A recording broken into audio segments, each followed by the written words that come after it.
Koikimedia, we're bringing the world closer to your doorstep.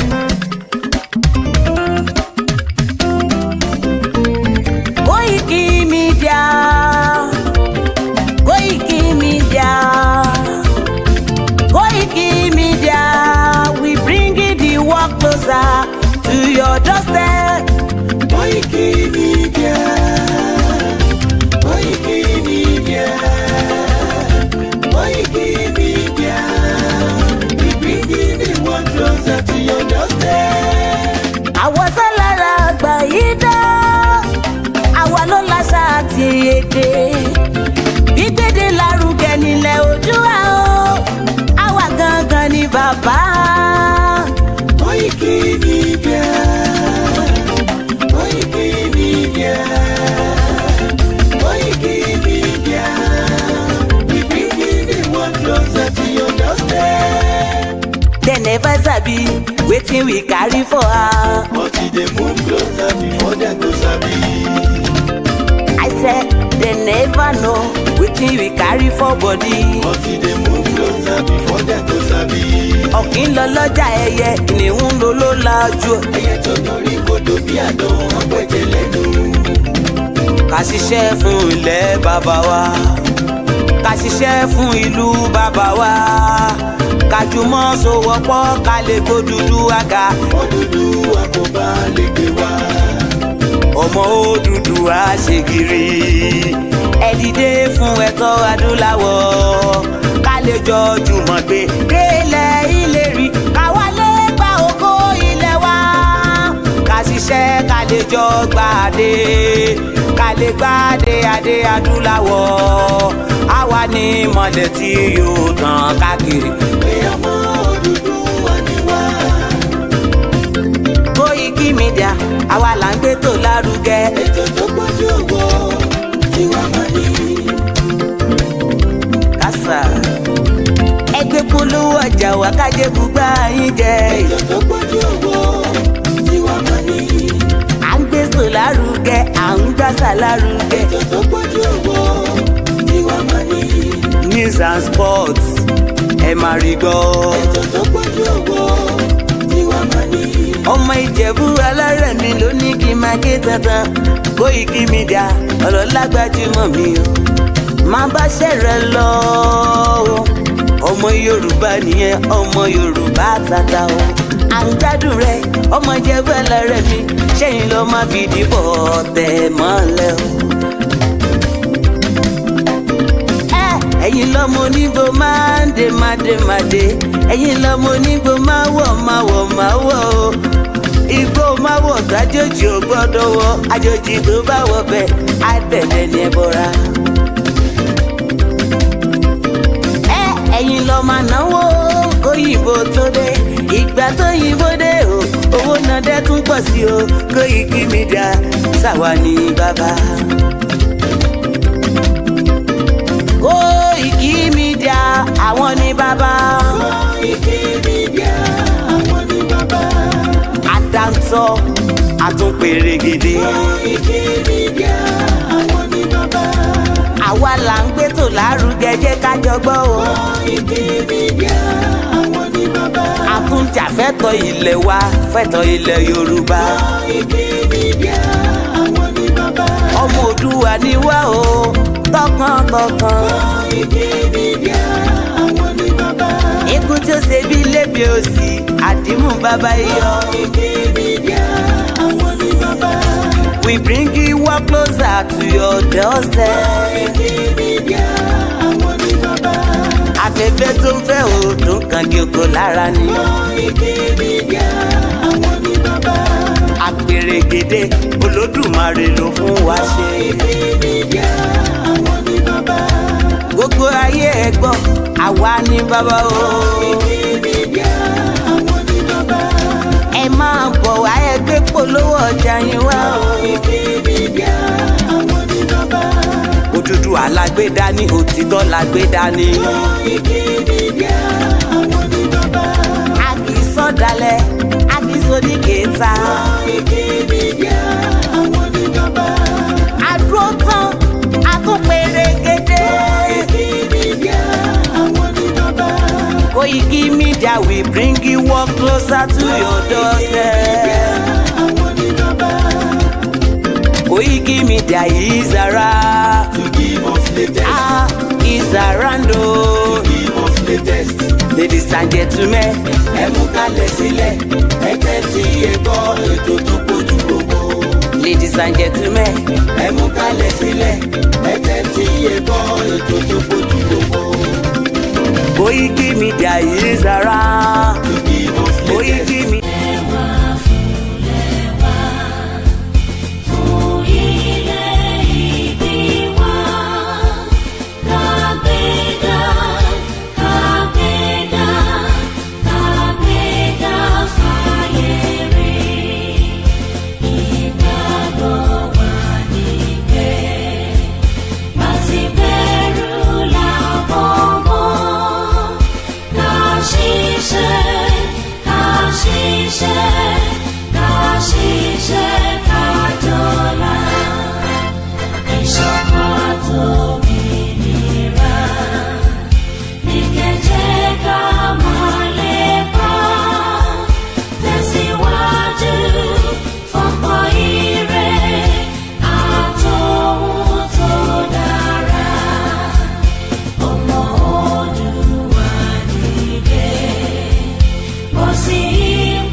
gbogbo ẹ̀yin ọmọ ọ̀dọ́ tá a jọ ń káàkiri ọ̀dọ́jọ́ ni wá ẹ mọ̀ jẹ́ kí a fi àyè gba Fúlàní lórí ilẹ̀ àwọn bàbá wa ẹ mọ̀ jẹ́ ká bú ọba mọ́ ẹ mọ̀ jẹ́ ká bújòyè mọ́ nígbà tá a la fẹ́ jà fún àwọn ọ̀rẹ́ wa táwa ń kọ́kọ́ ń bú ọba tá à ń bújòyè èmi náà ṣe bẹ́ẹ̀ rí bọ́mọ pẹ́rẹ́ mi padà ẹ mọ̀ jẹ́ ká bú àgbààgbà kankan mọ́ ẹ mọ̀ bolóṣèlú kankan ẹ̀rù kálukú ń bẹ̀rù wọn ò lè sọ̀rọ̀ ọba ò lè sọ ìjòyè lè sọ ẹ jẹ́ ká ronú ẹ mọ̀ jẹ́ ká bá àwọn bàbá àjàmọ́ ẹ mọ̀ jẹ́ abú wọn mọ́ ẹ mọ̀ jẹ́ àṣẹ wọn àwọn ará pẹ̀lú wọn àwọn àgbà tán bá jó lóṣèlú tá a bá fẹ́ kọ́ wọn rìn wá lọ́wọ́ á gbé wọn mọ́ra á gbé wọn mọ́ra ni à ní bú wọn mọ́ ẹ mọ̀ jẹ́ àṣejẹ̀gbọ́n ẹ mọ̀ jẹ́ àdàlúrú a lè gba ẹ̀tọ́ wa láì ṣèjẹ̀gbọ́n a lè gba ẹ̀tọ́ wa láì yìnbọn a lè gba ẹ̀tọ́ wa láì dàlúrú gbogbo protest mo ṣe ní ìlú Nàìjíríà mi ò rí ibi tí mo ti ẹnìkan lè sọ pé mo pààyàn tàbí mo jó nǹkan náà tàbí mo bà nǹkan jẹ́ mo lọ písù torí pé olówó lèmi náà tí ò bá sólówó lára ń dì mọ́ gbogbo nǹkan tọ́lọ́run fún yẹn lọ́lọ́run fún mi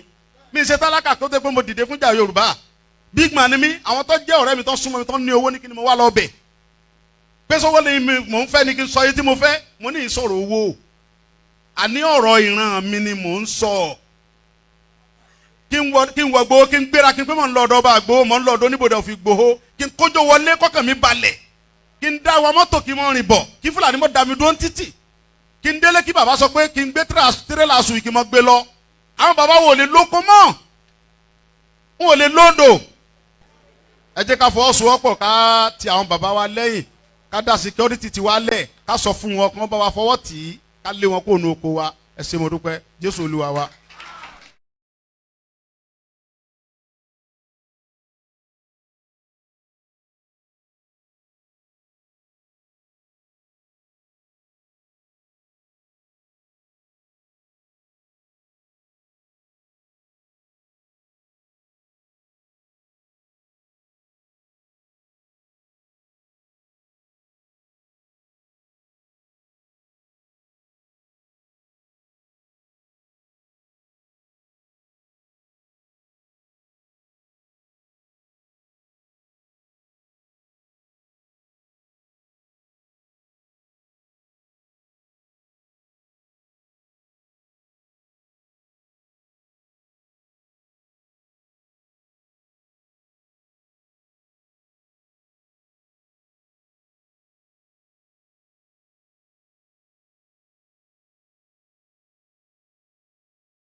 No going back.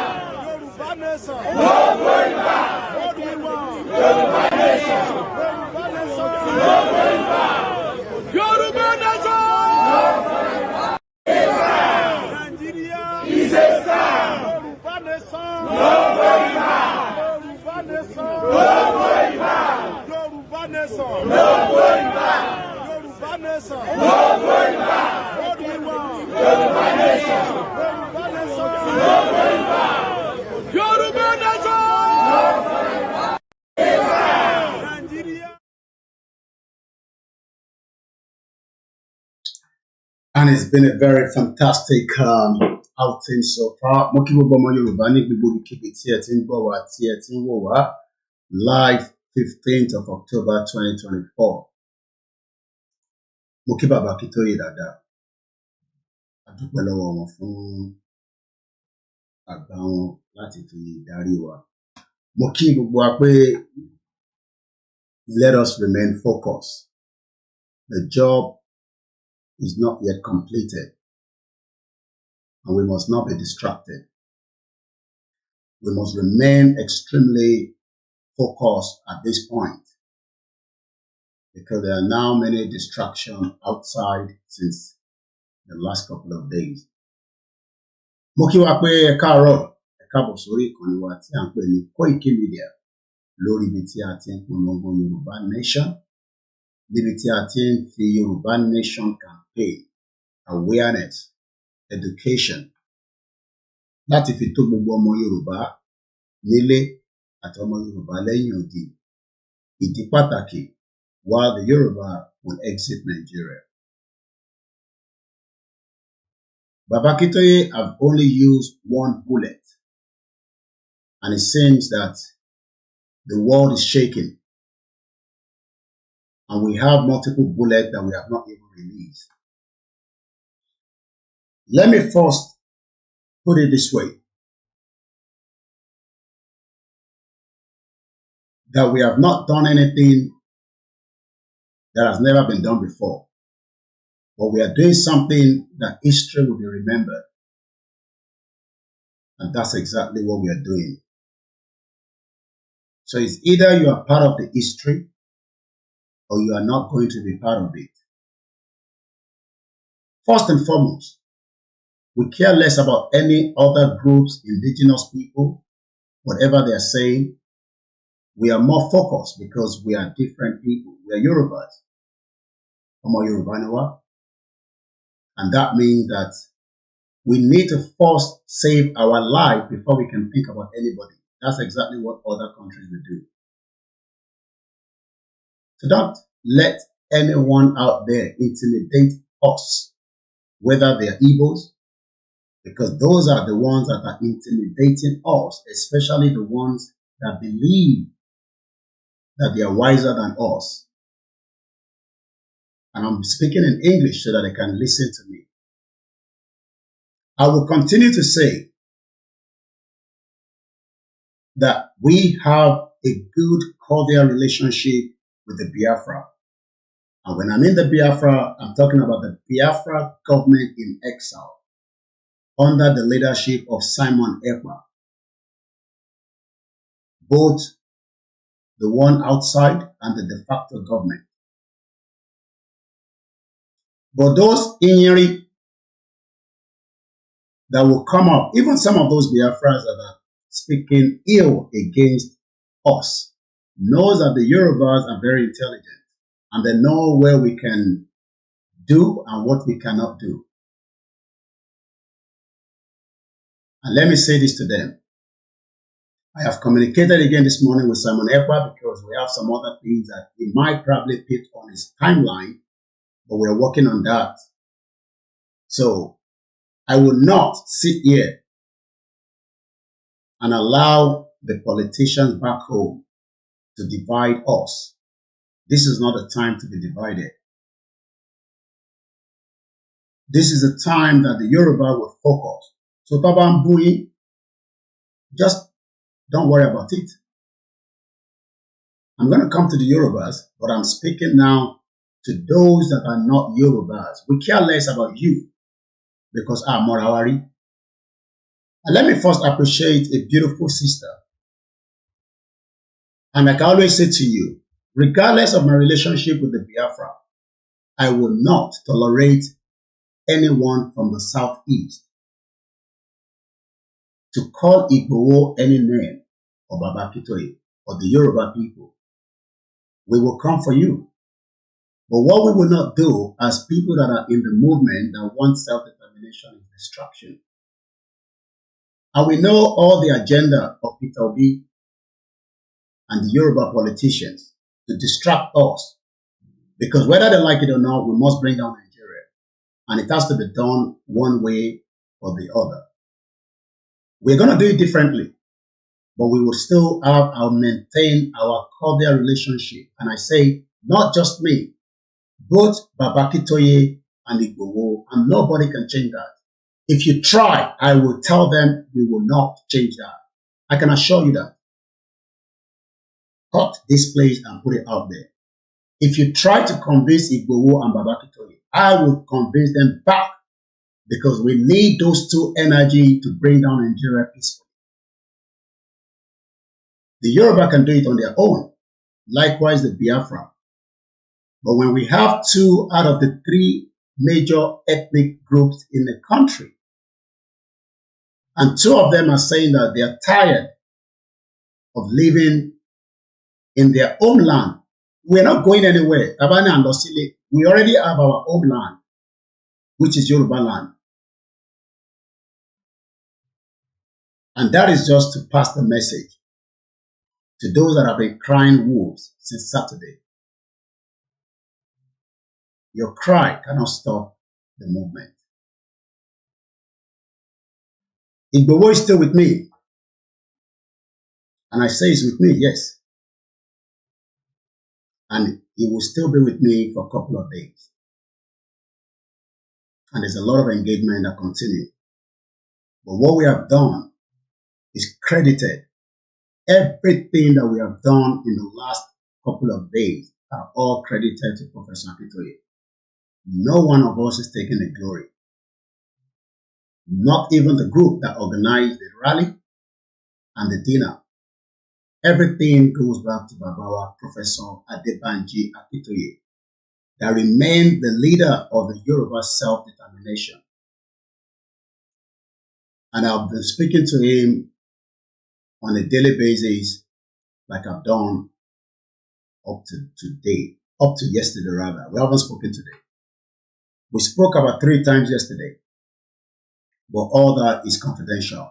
Let me appreciate the YSDA for the great job that they are doing behind the curtains.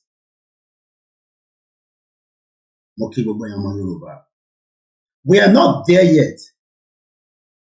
We don't have a country yet. But I can tell you that they're all crying now because they don't know what is going to be next. Let me appreciate all our grandmothers. Imagine Yoruba in UK, and history is being played out and you think it's a joke.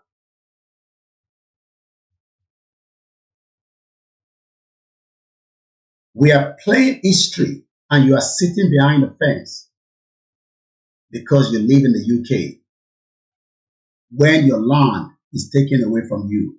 But we are not going to accept that. We won't take that. And that is the reason why we are doing what we are doing. UK, US, Finland, all other countries around the world have done something different to achieve their self-determination and become a powerful country today. So what we are doing as well today is history in the making. And it's either you are in or you are out, but that will not take you out as a Yoruba citizen. You will still remain a Yoruba citizen. Just like many of us, like myself, want to be not literally a British citizen, but I wanted to have freedom. And it took 15 years just to achieve a paper, a document. So when some of you are in a hurry tójú bá ń kọ́ yín pé kí ló dé tí Yorùbá nation ò tíì dé. Have you ever thought about why there are so many reasons for that? Because I wanted to live in this country. It wasn't by force. I could have left. I could have told them to give me back my passport from the Home Office and find another country or go back to Nigeria. So when we are fighting a cause, it will come with different obstacles and different criticism and different name callings. But today, let us remain focused. That's all. Because the task ahead is still bigger than what you've seen. But what we have done is something that history will remember. I want a lot of you to go back and watch everything that I've played out since Friday. And I'm talking about from the airport, when I went to pick up Igboho from the airport, up to the dinner that was put together by Ifelodun Apapo Omo Yoruba. Ifelodun Apapo Omo Yoruba took charge of both the dinner and the rally simultaneously. It has never been done before. We're talking about two big events that needed a lot of logistics. We plead, we beg, a lot of people turned it down and said, well, we're not going to support. But over 150 people said that they will participate in the dinner. More wanted to participate, but they thought that the dinner was a gimmick. That we would just put the dinner to collect money. And then we will come out on the day of the dinner and say Igboho will not be able to make it. And that would have flopped the rally because nobody would even turn up for the rally.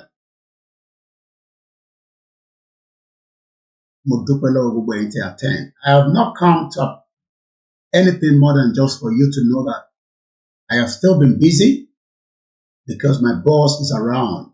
And that means I am extremely busy. But that will not let you, our listeners, to come and listen to me.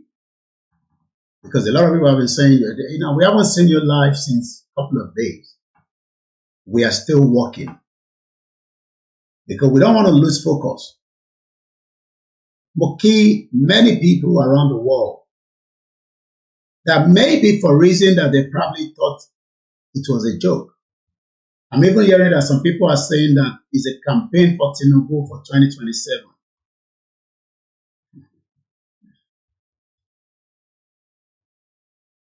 Because they don't know what next. And everybody wants to know what next.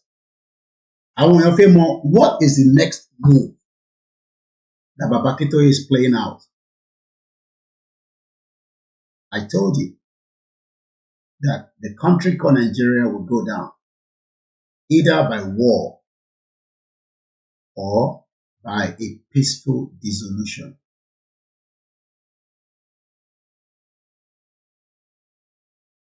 Yoruba. Let me say shout out to millions of people that have never heard about the Yoruba before, and I'm talking about non-Africans.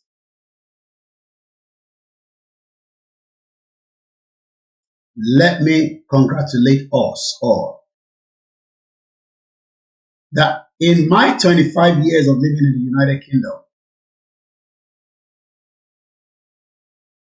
not even a Nigerian festival have shut down a major high road, or not a high road, I take that back, a major high street. In my 25 years of living in the United Kingdom since 1998, not any high street across England, Scotland, Wales, or Northern Ireland have shut down a major. And when I say a major, because those high streets that I'm talking about makes millions of pounds in every hour. and Baba Akintoye shut it down.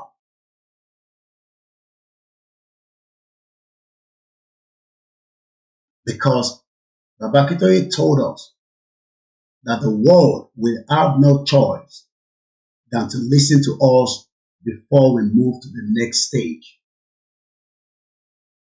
And that is exactly what he did. You might not know the significance of what we have done on Saturday. I will not give all the details yet, but I can tell you that we are grateful to the Metropolitan Police that we have been communicating with for months and months, and all the team, both the one that you saw and the one that you did not see. Because there was a lot of concern for Igboho arrival into United Kingdom. But Baba Akintoye reassured us with the group behind the committees, Ifelodun Apapo, that all would go as planned. I played my role, but I will leave that on the side. You might start thinking of what role I played, but I played my role. But what I can tell us is that the history that we put together on Saturday has now been documented, and nobody can remove that. It has never been done before, but we have done it. We have proven to those that says that we cannot pull something. Imagine if we have listened to those that says, "Ṣé rally ló kàn ní UK?"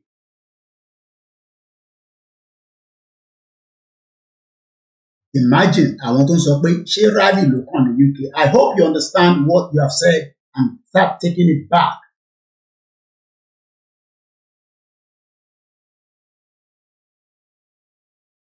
Ẹ̀yin tẹ́ sọ gbogbo ọ̀rọ̀ yẹn, mo pé ẹ ti kó ọ̀rọ̀ yẹn padà pé ṣé rally ló kàn ní UK, because mọ joker tó wà lọ́wọ́ àwa, and that is the next thing that you are waiting for again. And I will say to you, if you are in it, it's up to you. If you don't want to join Yoruba Nation, we wish you join. Any of our campaign to work.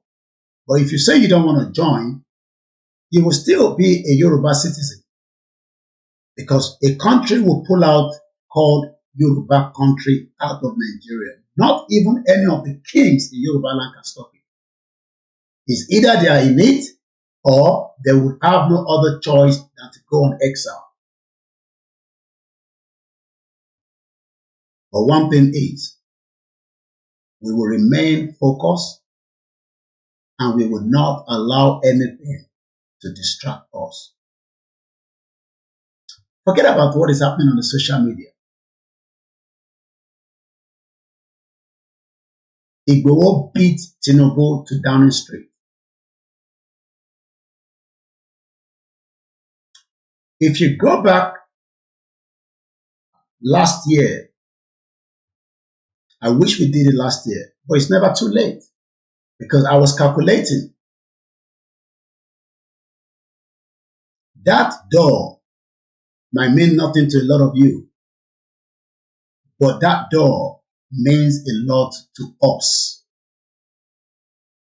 because the image of that door with Igboho and his team that traveled with him will be remembered for a very long time. The next generation of Yoruba people will be grateful that we put this together. Let me appreciate the Yoruba world media. And let me appreciate many groups that worked tirelessly. Some refused to even promote this event. Some refused to even do nothing. Let me now come back and appreciate Igboho. Even after all the threats to his life, he was able to pick himself and say, my people are suffering and we must protect them. Oloye Igboho, thank you so much for the love that you have for your people. History will never forget you again. And we are grateful to have you. Oloye Igboho, there's no amount of what we can say to you. And each time I move close to you, a lot of people wants to know what I'm telling you in your ears. And every time I move close to his ears, I tell him that we love him. And you can see that he also loves his people.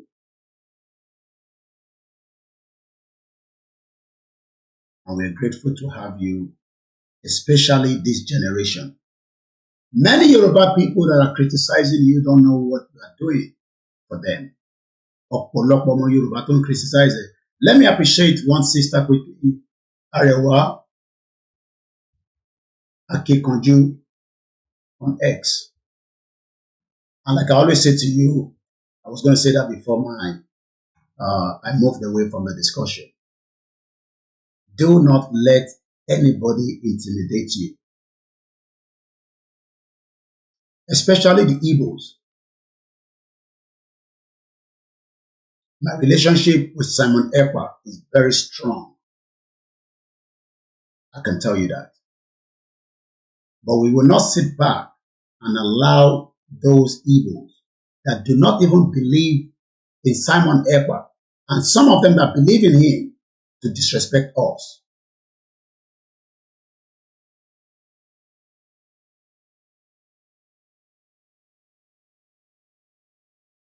We are not competing with each other. The Biafra are doing great and they're working tirelessly to the exit of Nigeria. But do not put us in the same line. That's why we are not the same. You can have friends, you can have a relationship with them. We are not the same and we can never be the same. So, ọ̀nà tí Yorùbá máa gbà kọ́ ni Igbo fi gbà. Ọ̀nà tí Igbo máa gbà kọ́ ni Yorùbá máa gbà. We will go our separate ways, but we will do things that will pull Nigeria down together simultaneously. And that is what we're going to do.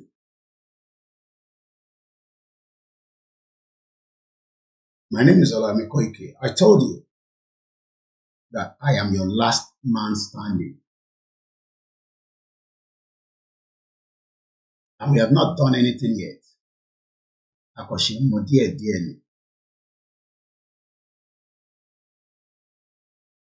there's still a lot of work to be done. We're going to have a guest that will join me in just about 3 minutes. Just to talk to us, I'm going to ask them questions. But so far, so good. We are moving forward. But don't allow any distractions or distractors. They wish that they've done what we have done, but they can't. It's too late now. Igboho beat Tinubu to Downing Street. Some even say that we did not see the Prime Minister because they cannot think straight. I thought you said Igboho was a criminal. Ṣé wọ́n máa ń jẹ́ kí criminal súnmọ́ ilé president or ilé prime minister?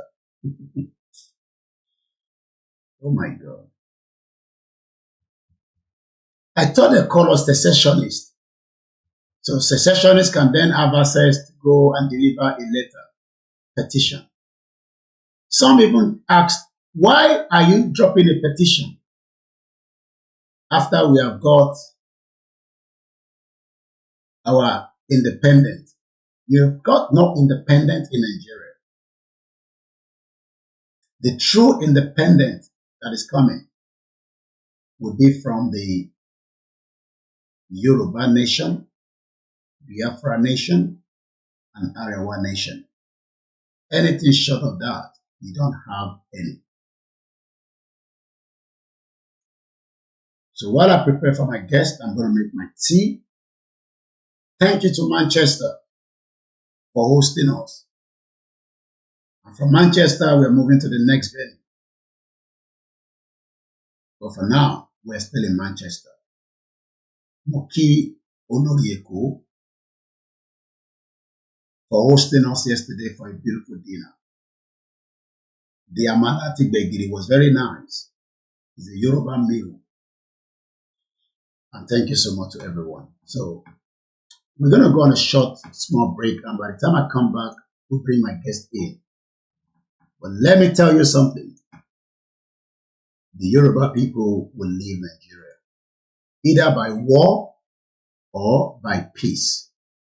It's either they prefer that, but nothing will stop Yoruba from leaving Nigeria.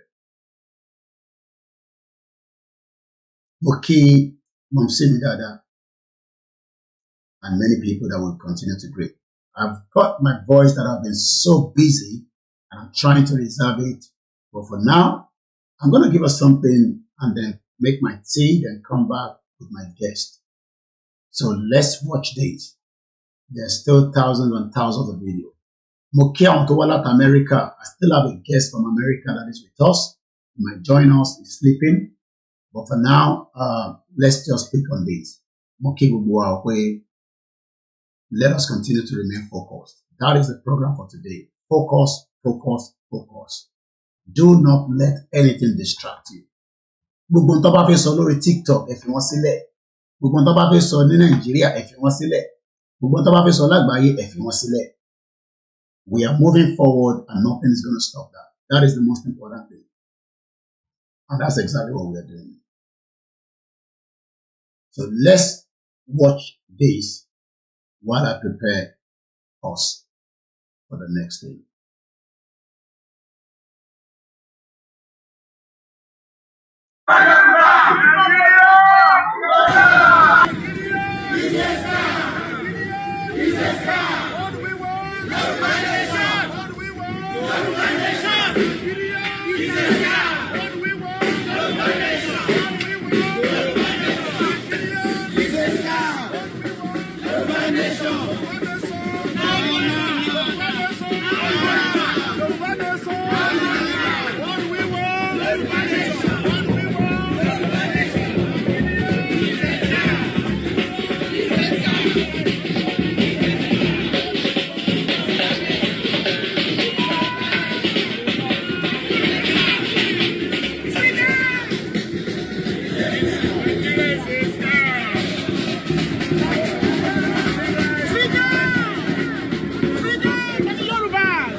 jẹ́ kí n gbọ́ nǹkan tó ń sọ bẹ́ẹ̀ mi mọ̀ wá tó ṣe gba amplifier yẹn dání gan sẹ́ megaphone ni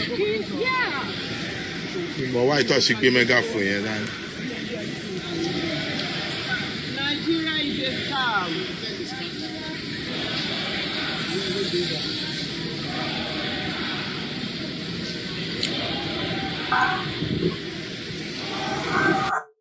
All right, let's come back into the program and let's get our guest in, and then we will kickstart, the last part. Muki Ogbole and Konse, Muki, Mr. Oluwole that have also just come in.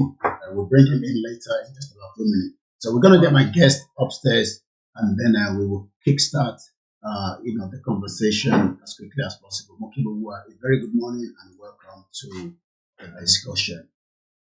Kabiyesi, come up.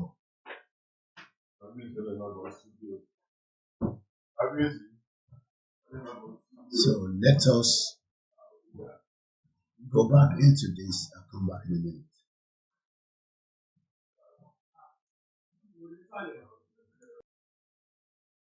Nigeria is a star. Yoruba nation. Yoruba nation. Yoruba nation. Yoruba nation. What do we want? Yoruba nation. Yoruba nation. Nigeria is a star. Yoruba nation. Yoruba nation.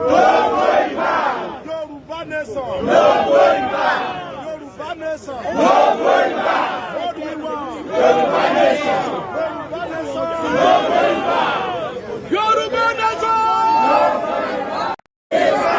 Nigeria is a star. Yoruba nation.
It might be yeah, the sound is back now.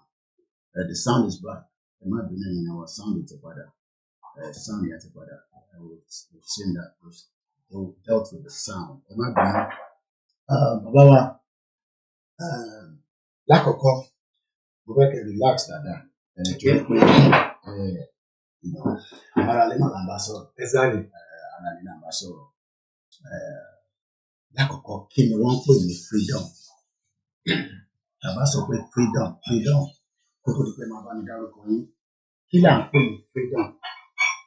Ohun tá à ń pè ní mo kí gbogbo ara ilé, tá à ń pè ní freedom, òun ni ìgbára ẹni lẹ̀ kúrò lóko ẹrú, ìgbára ẹni lẹ̀ kúrò níbi ìmúnisìn, ìgbára ẹni lẹ̀ kúrò níbi ìjẹgàba lórí ẹni.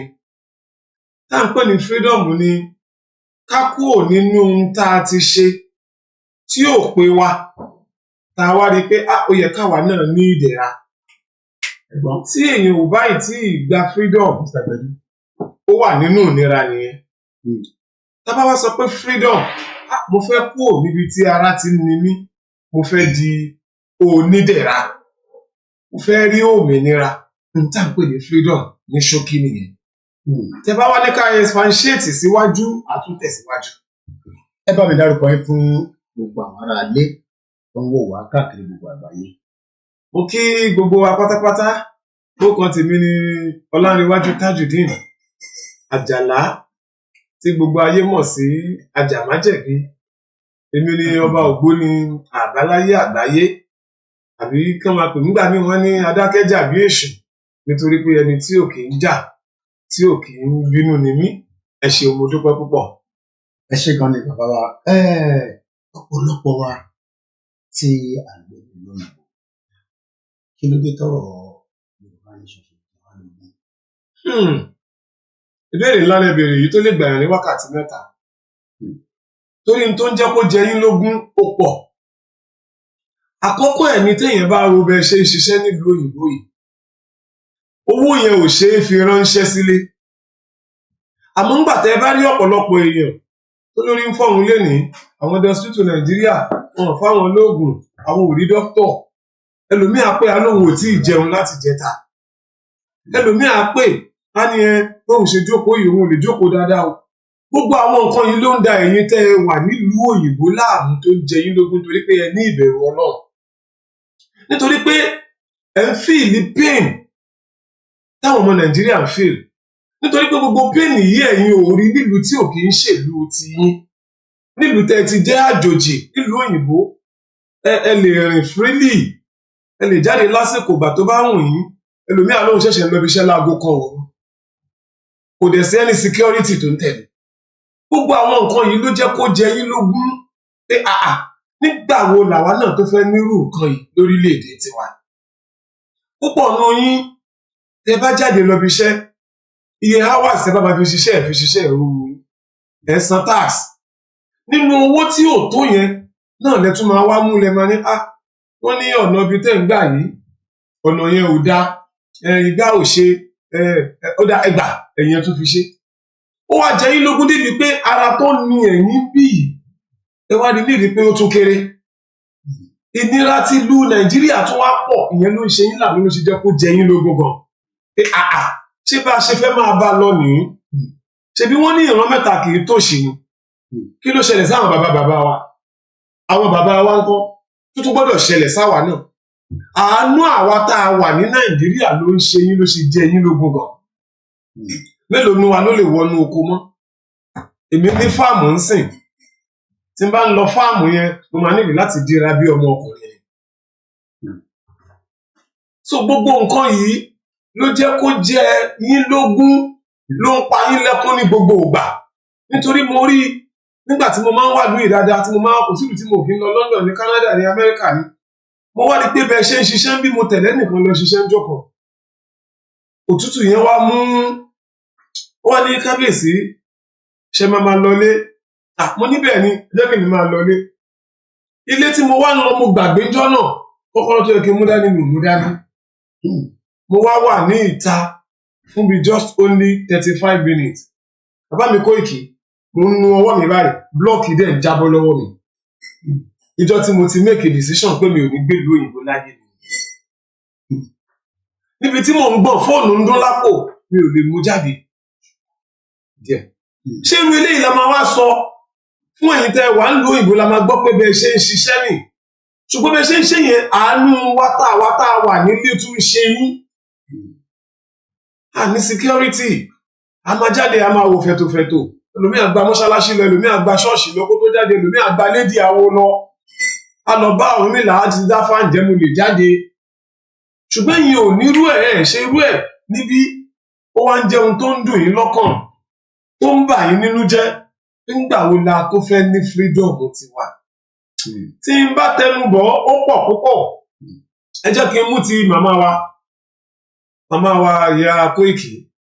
Wọ́n sọ̀rọ̀ kan lánàá ní Manchester bí ọ̀rọ̀ yẹn dẹ̀ ń gba omi lójú mi. Wọ́n nígbà táwọn bẹ̀rẹ̀ iṣẹ́ àwọn gba £3,000. Bàbá mi Olúgbẹ̀dú wọ́n wá bi wọ́n pé èló ló jẹ́ àwọn ní kò wọ 3,000 Nàìjíríà. mo wá bú sẹ́kún. Téèyàn bá ní 3,000 pounds nísìn tí ilẹ̀ mọ̀ yìí ó ti ní 6 million naira. Wọ́n ní owó táwọn fi sanwó hospital. Táwọn fi sanwó hospital. Táwọn fi sanwó hospital bí tọ́jú ọmọ wọn sí ní UK. Ní UK. With private. Yeah. With 3,000 pounds. 3,000 pounds ẹ ṣe òun ṣàgbọ́ 3,000 pounds. Gbẹ̀dú wa ń bi wọ́n pé 3,000 pounds yẹn èlò ní nígbà yẹn ní owó Nàìjíríà. Wọ́n ní kò wọ 3,000 naira. Ẹgbọ́n tán sọ ó gba omi lójú ní 1980 àwọn ti dáyé kò ń ṣègbà tó pẹ́ bí àwọn bàbá wa ṣe ń ṣe ní 1980 yìí ǹjẹ́ à ń ṣe bẹ́ẹ̀ mọ́ ìyẹn ló jẹ́ kó jẹ́ nǹkan ẹ̀dùn ọkàn fẹ́yìn tẹ́ wà lábúrọ̀d èmi máa ń sọmọ rẹ̀ tó ṣì ń sọ́dọ̀ la èmi ò lè gbé ìlú òyìnbó kankan ìlú ilẹ̀ Yorùbá yẹn lèmi máa gbé tí gbogbo ayé bá ń sá nítorí pé kó má bàa pa wọ́n àwa ò ní sáà máa tún ṣe orúkọ tiwa náà lè wà nínú ìwé ìtàn pé kí la ṣe. So mú kí gbogbo ẹ̀yin tẹ́ ẹ wà ní diaspora pátápátá ẹ kú ìfọ́mọ ènìyàn ṣe ẹ sun ẹkún jáde ṣùgbọ́n ẹ ń sun ẹkún yẹn sí àsunsínú torí pé gbogbo ògbà lẹ́nu ògbà tẹ́mi gan ti débí mo lè búra ẹ̀ mọ́mọ́ èèyàn tó ti pè ní Nàìjíríà àwọn ò tí ì jẹun àwọn ò tí ì ṣe gbá àwọn ò tí ì ṣe kòkó bàbá àsásọ èyí tá a tún máa wá gbọ́ lọ wá ní ìyàwó ọ wá ní aláṣẹ kan nínú gọ́ọ̀mẹ̀ntì Nàìjíríà ó níbi kíbi tẹ́ bá ti róúnjẹ ọ̀fẹ́ ẹ máa jẹ́ ìlú le so àwọn náà mọ̀ pé ìlú le ta ló fẹ́ fún yàn lóúnjẹ ọ̀fẹ́ tí ò bá ṣẹ́yìn tẹ́ wà ní diaspora tẹ́ fi ránṣẹ́ sí wa pé ẹgbà ẹ tún fi léyìí ra nǹkan ẹgbà ṣùgbọ́n irú iṣẹ́ tẹ̀ ń ṣe kẹ́ ẹ tó rí àwọn owó yìí ẹ má bínú èmi ò lérò pé mi lè ṣe nínú òtútù kéèyàn ti jí láàárọ̀ ìkígbẹ̀dú ti sáré ṣiṣẹ́ lọ láàárọ̀ kùtùkùtù pẹ̀lú òtútù yìí it's not done ṣùgbọ́n tẹ́yìn rí nígbádùn níbí òun ló ń jẹ́ kẹ́yìn máa wò pé ṣé ọ̀dọ̀ wa nílẹ̀ Yorùbá wa náà ní Nàìjíríà wa náà lè rí bẹ́ẹ̀ ó lè rí bẹ́ẹ̀ o tàbá láwọn olódodo ta láwọn tó nífẹ̀ẹ́ ọmọ ìlú tí ì ṣèfẹ́ ara wọn nìkan ni wọ́n ní so àwọn nǹkan yìí ló mú ẹ̀yin tẹ́ wà ní diaspora ìbànújẹ́ tẹ́ ń rí lórí àwa tá a wà ní ó ṣe wá jẹ́ pàwọ́ tá a wà ní ìyà àdépọ̀ tó báyìí ẹnìkan bá mi sọ̀rọ̀ lánàá ó ní 42 years ó lóun jáde yunifásitì ó ní bàbá mi ó lóun ò lè boast of 10,000 naira nínú àkáǹtì ó ní ṣó òṣìṣẹ́ ni ó ní iṣẹ́ tóun rí lọ́wọ́ yìí wọ́n ti ẹ̀ try wọ́n fún un ní 40,000 ó tó bá ti wọ mọ́tò lọ́wọ́ mọ́tò bọ̀ kò yọ owó oúnjẹ kí la fẹ́ ṣe. Bàbá ká tó máa tẹ̀síwájú torí pé inú mi máa ń dùn lákọ̀ọ́kọ́ a dúpẹ́ fún yín pé ọjọ́ ìní wáyé because nígbà tẹ́ wá ní the last time ní December àlàǹfààní àti jókòó inú mi wá dùn pé ìjókòó tèmi àkànjú adúpẹ́ lọ́wọ́ ẹ̀gbọ́n mi Gbẹ̀du àwọn náà wà lórí TikTok èyí tí ẹ bá mọ Gbẹ̀du magazine ẹ lọ sí orí Olúgbẹ̀du our live lórí ẹ̀ akí gbogbo àwọn medias wa tí wọ́n ṣiṣẹ́ takuntakun náà bóyá ká tẹ̀ ṣe báyìí ṣe jẹ́ ká gbé media Yorùbá World Media náà torí mo ní access sí page yẹn ká lè ní gbogbo ẹ̀ kó lè tàn mọ́nàmọ́ná torí pé ẹ fẹ́ bá wa sọ̀rọ̀ ọ̀rọ̀ tẹ́lẹ̀ fẹ́ bá wa sọ ọ̀rọ̀ ṣítí torí pé ọ̀pọ̀lọpọ̀ diaspora ṣe làwọn kan ní bí a ká fi ọ̀rọ̀ ìran yẹn sílẹ̀ torí pé ká fi sílẹ̀ ká fi ọ̀rọ̀ ìran yẹn sílẹ̀ àwọn ẹni náà kó má rí bẹ́ẹ̀ bàbá wa ọba Kábíyèsí ṣèlú akọni Kábíyèsí ṣé èèyàn ní ṣá bẹ́ẹ̀ kọ̀ọ̀kan tá a bá ń gbọ́ Kábíyèsí bẹ́ẹ̀ ni èèyàn bíi tí ẹ lè fọwọ́ kàn mí ẹ lè súnmọ́ mi pàápàá ẹ lè súnmọ́ mi. èèyàn jọba ò sọ pé ó gbéraga ju bó ṣe yẹ lọ tó bá jọba ìgbà tó dáyé ló jọba ìgbà tó dáyé ló di ọba ó ti wà nínú kádàrá ẹ̀ lóòótọ́ torí pé ó ní tó bá máa dádé inú agogo dẹni ṣùgbọ́n nígbà tó ò sí ìjọba yẹn èèyàn nìwọ náà tó bá wá di ọba tó wá sọ pé o ti ń di irú mọ́lẹ̀ nígbà tó wà ní èèyàn yìí ṣó ní kó má sún mí èèyàn ṣó ní kó gbéraga ni ara tó ń gbéga yẹn náà nígbà tó bá tásìkò kan àti tó fi sọ́wọ́ àti tó fi ń jọba kò ní jọba mọ́ wọn máa sọ pé ẹgbọ́n kù wà. a máa ṣojú òpó ní òtítọ́ àsìkò ìran wa kí ló ṣèràn wa lẹ́nu àti pé kí ló ń dùn mọ́ ẹ lọ́kàn ṣé Nàìjíríà ò ṣe kó ṣe jẹ́ kó ṣe ló ṣe ń dùn wá lọ́kàn ṣé Nàìjíríà kàn fẹ́ bí pa wá kí ló ń ṣe ìran wa lásìkò èmi ò fi mọ bí ta ti wá ìyẹn padà béèrè kí ló ń ṣe ìran wa ní wákàtí àti pé kí ni ọ̀nà àbáyọ. Ìbéèrè tó lágbára ni ṣùgbọ́n àwọn àgbàlagbà máa ń ní ọmọ tó gbọ́nú tó gbọ́nta làwọn lọ sóko mọ̀ṣẹ́ wílé tọ́rọ̀ bá ba ó máa sọ tẹ́sì bá ba ó máa fọ̀. Ṣé rí ìran wa ìran àwa Yorùbá kí n là á pátápátá a kọ́kọ́ ní láti kọ́kọ́ lọ wo ìpìlẹ̀ wa. Níbo ni ìpìlẹ̀ wa? Báwo la ṣe bẹ̀rẹ̀ ìpìlẹ̀ wa? Báwo làwọn bàbá wa ṣe ń ṣe tó fi ń túbà tó fi ń túṣẹ?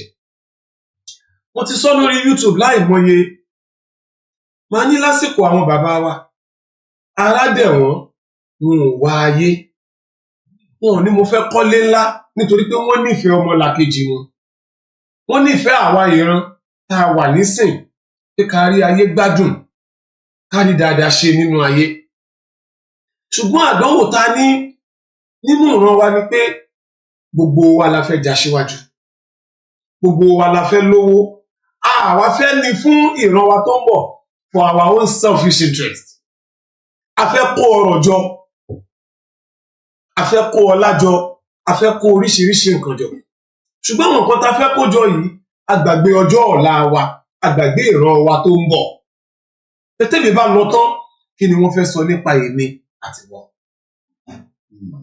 Ìyẹn gangan òun ni pàtàkì. Àwọn bàbá wa láwọn ń ṣiṣẹ́ nítorí ọmọ àwọn ìyá wa láwọn ń ṣiṣẹ́ nítorí ọmọ. Ṣé nísìnyí náà ṣáṣe ń ṣiṣẹ́ nítorí ọmọ lóòótọ́ àbá ń ṣiṣẹ́ nítorí ara wa? Tó bá yẹ pé à ń ṣiṣẹ́ nítorí ọmọ vision wa ó yẹ kó wà fáwọn ọmọ wa pé irú ìyà táwa ń jẹ yìí ǹjọ́ tún yẹ káwọn ọmọ wa tún jẹ mọ́ lọ́jọ́ ọ̀la. Tí ó bá yẹ káwọn ọmọ wa jẹ́ káwá bí àwọn tó wà ní gọ́ọ̀mẹ̀ntì Nàìjíríà lénìí wípé ǹjẹ́ wọ́n prepare ọjọ́ iwájú lẹ̀ fáwọn ọmọ. Tí wọ́n bá lọ tán irú kí ni wọ́n fẹ́ jẹ́ ká mọ̀ wọn? Irú orúkọ wo ni wọ́n fẹ́ jẹ́ kó sọ àwọn? Kí ni wọ́n fẹ́ jẹ́ kó sọ nípa tàwọn? Inú mi máa ń dùn fún kinní kan pé mo mọ Bíbélì from Genesis to Revelation. Mo mọ̀ nípa Kùránì. Mo sì mọ̀ nípa àṣẹ̀ṣe Ifá ní ògbóni ni. Ó máa wá jẹ́ ìbànújẹ́ fún mi pé àwa tá a jáfà tá a jẹ́ wòlíì tàbí pásítọ̀ àti bẹ́ẹ̀ lọ tá a jó níṣẹ̀ṣe kí ló dé tá a sára fún òtítọ́ ní sísọ ṣá ń bẹ̀rù kú ni. Kùránì sọ fún wa pé innal mawta allazi tafirruna minhu fa innahu mulaqikum. Ó ní ikú tẹ̀ ń sá fún yìí ó ní yóò padà pa yín. Elédùmarè Ọlọ́run ò sì sọ fún wa ìgbà wo láàpù irú ikú wo ni yóò pa wá. Wọ́n ní aṣiwèrè ń kó ọrọ̀ jọ tí ò mẹ́ni tó máa ná ọjọ́ iwájú àwọn ọmọ wa òun ni kẹ́ ẹ jẹ́ ká lé. Ọjọ́ iwájú ilẹ̀ Yorùbá òun ni kẹ́ ẹ jẹ́ ká lé. Yorùbá gbogbo nǹkan l'Elédùmarè fún wa ẹ lọ sí gbogbo àgbáńláyé all over the world kò sílùú kan tẹ máa dé tán ní sọ pé achievement ọmọ Yorùbá ni all over the world ni mo sọ. Ṣùgbọ́n mo ń sọ níjọ́ kìíní àná tá bá ń sọ̀rọ̀ nípa Yorùbá nation àwọn ẹlẹ́sìn àmà ni ó fẹ́ jẹ́ ká wá ṣẹbọ ni kì í ṣẹbọ wọn díẹ̀ sí ẹnìkankan lọ́wọ́. Tó bá jẹ́ mùsùlùmí máa ṣe ẹ̀sìn Islam ẹ lọ tó bá jẹ́ kìrìsìtẹ́nì máa ṣe kìrìsìtẹ́nì ẹ lọ tó bá jó níṣẹ̀ṣe máa ṣe oníṣẹ̀ṣe ẹ lọ. Ṣùgbọ́n culture wa yóò gbọdọ̀ bàjẹ́. Ẹ jẹ́ kí n mú kí ní méjì kan wá mo ti sọ láìmọye ọmọ Yorùbá níbi tí Ọlọ́run Elédùmarè tó kẹwàá dé gbogbo àdánwò tá à ń rí all over the world lẹ́yìn Yorùbá ò ní tẹ́lẹ̀. Kí ló ń jẹ́ DNA? Bàbá mi Koiki kí ló ń jẹ́ DNA nílẹ̀ Yorùbá? Kò sí tó jọ. Ṣé a ní orò ìdílé ni? Wọ́n lọ́mọ kan ọmọ àlè ní bàbá wa ní efílẹ̀ àmọ́ lóòótọ́ tó bá jọ́nà àyè tó bá jọ́nà ọkọ̀. Wọ́n ní orò ìdílé yín ẹgbọ́n ọmọ wa àtìyẹ́ ẹ lọ ṣe orò ìdílé fún.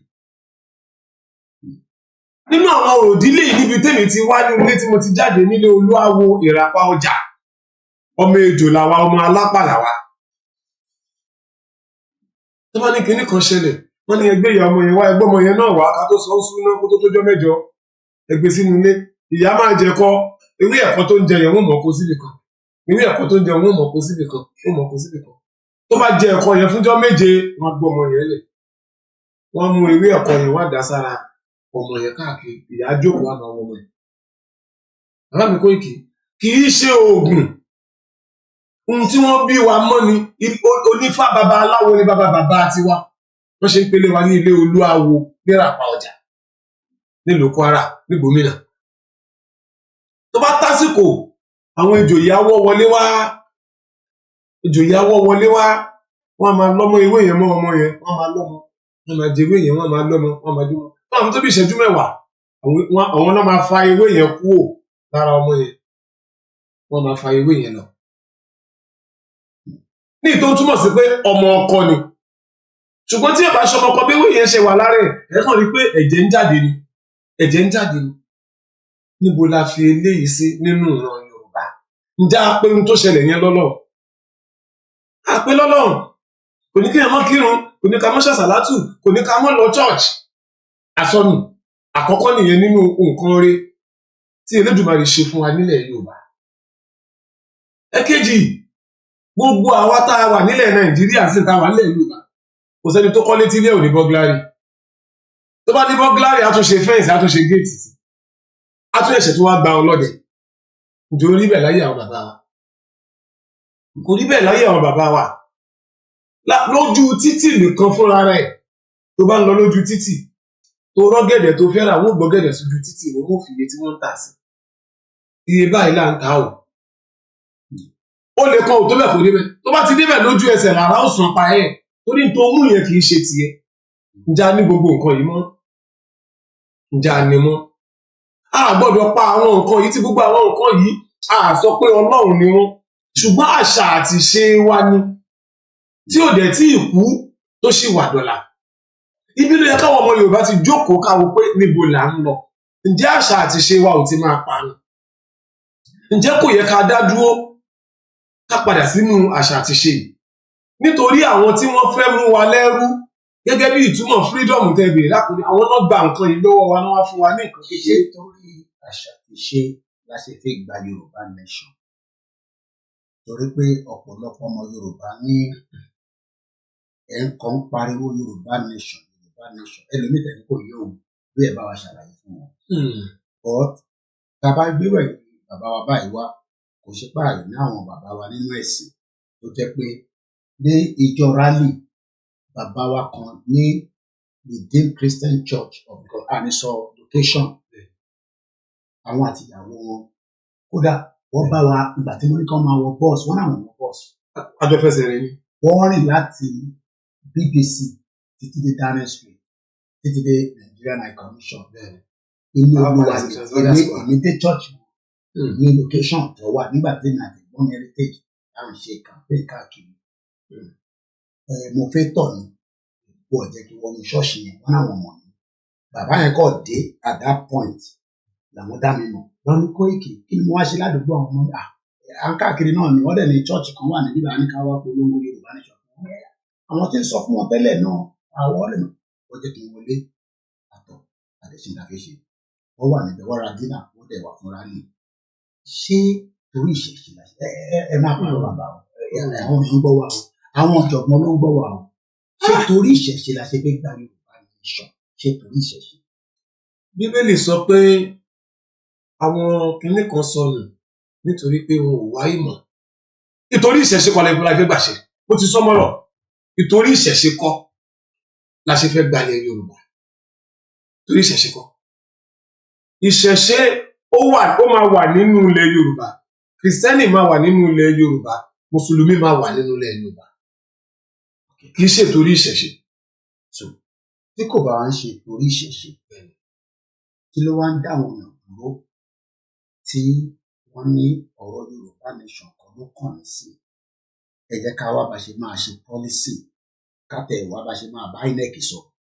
bóyá ká bá INEC sọ̀rọ̀ kọ́ create a formulation policy our government leadership because àwọn tó tẹ̀lé wa nínú ìrìn àjò yìí tó ń sọ pé hope ṣì wà fún Nàìjíríà ó dẹ̀ dá ká dá dúró as one block dàgbé ká pín yẹlẹyẹlẹ kí lè máa sọ sí àwọn ọ̀rọ̀. ṣé ní ẹ jẹ́ kí n kọ́kọ́ lọ nínú Kùránì. Ọlọ́run sọ pé òun ò ní rán òjíṣẹ́ kan sí yín bí ìbá ṣe pẹ̀lú èdè yín. Nítorí wọ́n kọ́ sọ fún wa nìyẹn mi ò tako ẹ̀sìn kankan ṣùgbọ́n n tí mo fẹ́ yọ ńbẹ̀ ni pé elédè 4, 5, 6 àtà àgbọ́ra wáyé a lè wà lójú kan ká ṣe nǹkan kan náà successfully. Àgbàlẹ̀ Yorùbá nítorí pé ẹ̀sìn kan ní ẹ̀sìn kan ni ṣùgbọ́n àwọn pain tá à ń feel à ń wo ẹ̀tọ́ ọmọ Yorùbá tán fi ń dùn wá à ń wo ìyà tí wọ́n fi ń jẹ ọmọ Yorùbá. Ẹ jẹ́ má pèjúwe wá a sọ pé Bíbélì ní àwọn èèyàn mi ṣègbé nítorí pé wọn ò ní ìmọ̀. Àpòpọ̀ ọmọ wa náà dẹ̀ ní ìmọ̀ but because of our selfish interest pé tínúlé tèmi bá ti da ọ̀gọ́ta ògbó òta káyé tèmi ṣá ti da ayé ẹlòmíì ò bá bàjẹ́ ìran Yorùbá ò ṣe irú èèyàn bẹ́ẹ̀. Ìran Yorùbá ò ṣe irú èèyàn bẹ́ẹ̀.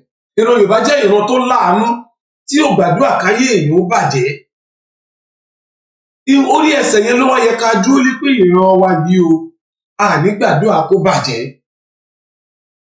Tá bá ń sọ pàṣọ lórí ọ̀rọ̀ Yorùbá nation tí Ọlọ́run bá fún wa lóye ni a rí pé ilẹ̀ Nàìjíríà àti Jésù àtànábì o àtọ̀rúnmìlà tí wọ́n bá wá síbẹ̀ láti wá líìdì ìlú yẹn wọn ò lè rí ṣe. Bàbá wa wọn ò lè rí ṣe. Bí a ṣe ń polongo Yorùbá nation yìí ṣé ọ̀nà tó tọ́ là ń gbà àbí ó kù díẹ̀ káàtó torí pé kó má jẹ́ pé àwọn nǹkan kan tí wọ́n ń gbọ́ bóyá irú àwa tó yẹ pé ìfọ̀rọ̀ ẹ máa ń gbọ́ wa nílé dáadáa ẹ̀ gbọ́ wa náà níbi tí ẹ bá wà bóyá àwọn nǹkan tá à ń sọ ẹ bá ṣe ń bọ́ àwọn olóṣèlú bá ṣe ń sọ̀rọ̀ ìná ṣé ìyẹn ni ó ń jẹ́ kó fà sẹ́yìn àbí kí ni ọmọ Yorùbá lè ṣe lè máa fà sẹ́yìn nígbà tá à ń sọ̀rọ̀ ìran wa ká sọ̀rọ̀ àwọn ẹ̀yà tó kù tá nífẹ̀ẹ́ wọn bọ́ọ̀ tẹ̀ nífẹ̀ẹ́ wa à ń sọ̀rọ̀ ìran wa nísìn kí ló dé táwọn náà fà sẹ́yìn. Ẹ ṣeun mo ti sọmọ́rọ̀ láìmọye mo ní àwọn èèyàn mi ṣègbé nítorí pé wọn ò ní mọ̀. Ṣé ní tó wá kọ́ mú wa fà sẹ́yìn ẹ jẹ́ n sọ ohun mẹ́ta ni. Àkọ́kọ́ fear of the politician. Bẹ́ẹ̀ ìbẹ̀rù àwọn olóṣèlú ìbẹ̀rù ni mo kọ́kọ́ sárúkọ ìbẹ̀rù àwọn olóṣèlú. Ṣé ní wọ́n yẹn ṣe politics lágbàlá ayé kan ni wọ́n yẹn ṣe politics Nàìjíríà. I am part of them mi ò ní dárúkọ lórí program yìí. Mo bá wọn ṣe politics rí dáadáa. Mo lead ẹni tó lórúkọ ní Nàìjíríà tí gbogbo ayé mọ̀ ní Surulere tó tẹ̀lé nípa àwọn wájú tó bá ṣe rárá. Ṣùgbọ́n èèyàn yìí ò lè sọ pé 100,000 tí mo fi entice Kábíyèsí ọba Ògbóni àbáláyé ni tó ṣe ń tẹ̀lé. Kí lẹ́yìn wá ń ṣe fún nítorí nígbà nígbà yẹn ni pé a rò pé bóyá torí pé wọ́n jọmọ Yorùbá àwọn ni wọ́n máa gbà wálé àmọ́ pé wọn ò nífẹ̀ẹ́ wa. Gbogbo ọ̀wọ́ ni pé ibi táwọn wà yẹn àwa lè má débẹ̀ nítorí agbára àti ìmùlẹ̀ táwọn ń ṣe tọ́láwọn náà ń ṣe múlẹ̀ o. Tó bá ti ṣe politics ó máa ṣe múlẹ̀ o. O lè mọ́ ṣe ń ta gbangba wọ́n ń ṣe múlẹ̀ o. So wọ́n dẹ̀ máa ń kó ọwọ́ wọn sínú gánú báyìí ni tó bá ti ṣe wọ́n á ń kọ̀ fún ọwọ́ ẹ̀ báyìí kò sí ní tó lè ṣe. So ìbẹ̀rù yẹn ló ń ba ọ̀pọ̀lọpọ̀ àwọn èèyàn lẹ́rù pé tó bá ṣe wọ́n máa ń wáyà kìlà sí ẹni o iṣẹ́ wọn nìyẹn. Ọ̀pọ̀lọpọ̀ fẹ́ ṣe ṣùgbọ́n wọn ò lè gbójú jáde. Lọ́fíìsì tèmi ní Surulere ọ̀pọ̀lọpọ̀ ló wá bá mi. Ṣùgbọ́n wọn ò lè gbójú jáde pé Kábíyèsí ó ní ohun tẹ́yìn gbójúlé ó ní ohun tẹ́ gbọ́kànlé kó sí tá gbójúlé jọ Ọlọ́run náà lọ. Ṣùgbọ́n ṣé gbogbo wa ni a wà committed la ní ọkàn pé tí kú bá dé mo ṣetán láti kú fórílẹ̀-èdè ni. Àkọ́kọ́ tí ò jẹ́ káwọn èèyàn wa kí wọ́n lè parapọ̀ ni. Ẹ̀kejì ni poverty. Ẹ̀kejì òun ni poverty. Ṣé rí Nigerian politicians wọ́n ti ṣe kinní kan, wọ́n ti study àwa ọmọ Yorùbá pé tẹ́bí bá pa àwọn èèyàn yìí ohun tẹ́ bá ní kán ṣe wọ́n máa ṣe. Wọ́n wá mọ̀ọ́mọ̀ wọ́n bẹ̀rẹ̀ sí ní fi ibi pa àwọn èèyàn. Wọ́n mọ̀ pé tẹ́bí bá pa yìí ìyẹn jọ́ táwọn bá dé táwọn bá ní àpò ìrẹsì kan rèé o, a fún ẹ̀yin 15 yẹn lọ pé wọ́n máa sáré tẹ̀lé. Wọ́n sáré tẹ̀ pé oúnjẹ la rí jẹ ebi ni. Nítorí ẹ̀ wọ́n jẹ́ káwọn èèyàn níṣẹ́. Àwọn tó jẹ́ bí ẹbí tiwọn ni wọ́n ń kọ́ sí di iṣẹ́ yìí. Ibi tó bá dẹ̀ nìkan lọ́wọ́ yẹn sí ló máa ná sí. Wọ́n máa wá dúró nídìí pé ẹ mọ̀ wọ́rí ó máa wá bá wa. Ìgbà tẹ́bí bá wá pààyàn. Tí n ta dẹ̀ fẹ́ jẹ́ wà lọ́dọ̀ àwọn politician yìí ṣé wọn ò ní wà wọn lọ. Poverty ni. Ohun tí ò wá tó nǹkan òun ni wọ́n ń fún wọn. Ohun tí ò tó nǹkan kan rárá bó ṣe lè rò kó mọ́.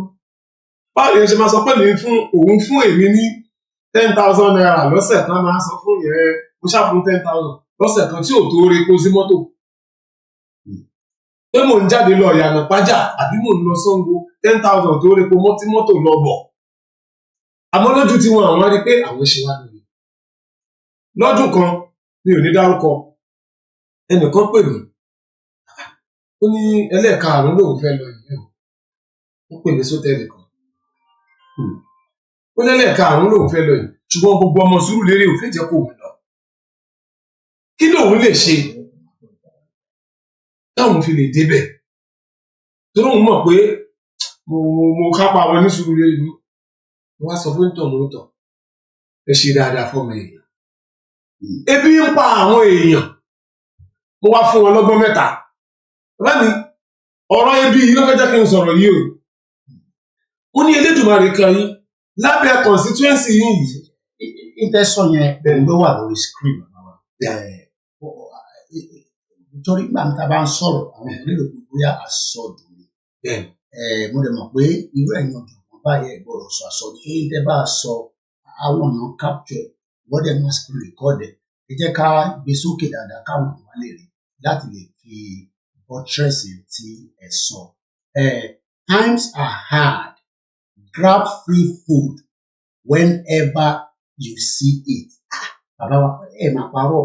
Ṣe jẹ́ pé ọ̀rọ̀ tí ò ní làákàyè líle. Wọ́n ní times are hard. Wọ́n mọ̀ pé ìgbà ilé lóòótọ́. Ta ló mú ìgbà ilé? Ta ló múlé? Ohun tó ń ṣe nìyẹn wọ́n mọ̀ wọ́n fẹ́ jẹ́ kí gbà lè. Wọ́n wá ní kàkà grab free food. Ta ló lè fún yàn free food tó ju àwọn yìí náà lọ? Wọ́n wá mú oúnjẹ kiri wọ́n wá ní ọ̀fẹ́ la fún yín o.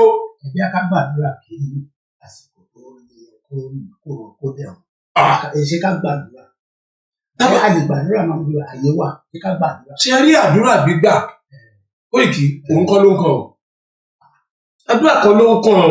Àwọn tó wọ́n fi wá sínú hardship yìí wọ́n mọ ohun tí wọ́n ń ṣe. Nígbà tó bí bá fẹ́ fọ́ ojú yín ẹ̀ mọ̀ ń tá a ṣe. Tàbálà ń ṣàdúrà ẹ lọ sáwọn ìlú tó develop ṣàdúrà ni wọ́n fi ṣe. Òdodo hard work wọ́n nífẹ̀ẹ́ aráàlú wọn. Àwọn tó láwọn ò ní gbà ọmọ ìlú jáde. But aṣíwájú wa Tinubu a máa sọ̀rọ̀ lọ́dọ̀ bàbá náà.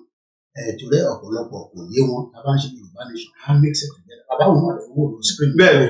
Wọ́n ní President Tinubu urges Nigerians to stay steadfast in prayer for nation's leadership. Kí lè máa rí sọ sí. Ṣé ní ìtàn sọ yìí? Tó bá ní kémi sọ ìpè ní máa fi tẹ̀lé. Aláwọn lídà ò ṣe dáadáa. Ẹ tún wọ́n láwọn lídà yẹn ká tún máa ṣàdúrà fún wọn. Àdúrà wọn la fẹ́ ṣe fún lídà tí ò ṣe dáadáa. Lídà tó bá ṣe dáadáa á gbàdúrà. Kùránì kan sọ. Ó ní mọ́nà mílà sọ́ọ́lì àfálì nọ́ọ̀sì yìí. Tó bá ṣe dáadáa ẹ̀mí ara ẹ̀ ló ṣe fún wọn. Wọ́n mọ̀ lọ́kàn ààrẹ. Ẹni ká máa ṣàdúrà fún wọn. Ó dá ẹjọ́ tí mi mú wá lábàá. Koiki ẹ láwọn lídà wa tó ní ká máa ṣàdúrà fún yìí. Ẹni kó ní kálukú wọn padà sí agbègbè wọn. Ní mọ́ṣáláṣí tó wà lágbègbè wọn. Wọ́n máa kó security dání ká wọ mọ́ṣáláṣí àti ṣọ́ọ̀ṣì lọ àti ilé àwọn ká lọ ṣàdúrà fún wọn. Ẹ rí i pé ńgbà tá a bá wọlé àdúrà yẹn máa pa wọ́n sínú ilé ìjọsìn yẹn. Ó máa pa wọ́n síbẹ̀ ni. Wọn ò lè dárìn torí pé wọn ò ṣe dáadáa. Èyí tó ṣe dáadáa láàrin wọn á rìn dáadáa láàrin ìlú. Àdúrà máa ń da. Wọ́n ní ẹni tó hùwà èpè tẹ̀ ń ṣàdúrà fún. Èpè ló máa jẹ́ ẹni tó lè wò àdúrà tẹ́ ń ṣépè fún àdúrà bá so wọ́n ṣe máa sọ fún wa pé ká máa ṣàdúrà fáwọn leader ó wáyé káwọn bí wọ́n pé kí ni ojúṣe àwọn leader yẹn jáwọn leader yẹn ṣe wọ́n wọ̀ tí ń tá a fi lè ṣàdúrà fún wọn. Bàbá wa, kí ni Genesis problem? What is the ẹ jẹ́ ká sọ èdè ìbò díẹ̀. What Yorùbá náà ẹ má sọ ìbò nǹkan mo fẹ́ sọ Yorùbá bẹ́ẹ̀. Ó yé mi. Èmi má pọ̀ èdè bá mi túmọ̀ ẹ̀. Bẹ́ẹ̀ni. Ẹ̀yìn asọ́lédè English àti pẹ́ níbi ìdí ẹ̀. Bẹ́ẹ̀ni. What is the genesis of the problem of Nigeria? Ṣé ní genesis problem Nigeria wa? Èmi lè sọ pé àwọn bàbá wa ló ti fà. Mo kàwé tó ń jọkàn. Wọ́n lọ ní àwọn bàbá wa jókòó pẹ̀lú àwọn Haúsá àti Ìgbò. Haúsá wa ní gbogbo ohun tí a bá ń rí onílùú yìí o, àwọn a máa kó 50, South West a máa kó 25, àwọn East a máa kó 25, àwọn bàbá wa dẹ̀ fọwọ́ sí lóde gbà. Ẹ lọ sí House, both Senate àti House of Rep. Kí ni population àwọn tó wá láti North? Ẹ gbàgbé North East, North West, North is North. Kí ni population àwọn tó wá ní South? Kí ni population àwọn tó wá ní East? Nínú bẹ̀. Ẹ wá ní ká deliberate, sọ bá deliberate tó máa wá ní kẹ́ vote. Ẹ wá vote. Ṣé North ti nà yín pa? Nígbà tó ti kó 50%. Wọ́n wá fáwọn ní ìdajì. Àkọ́kọ́ nìyẹn láti ilẹ̀. Bọ̀tá bá wá bẹ̀rẹ̀ pé ní àsìkò yìí kí ló ń fa wàhálà wa? Àwa ara wa là ń create wàhálà fún wa.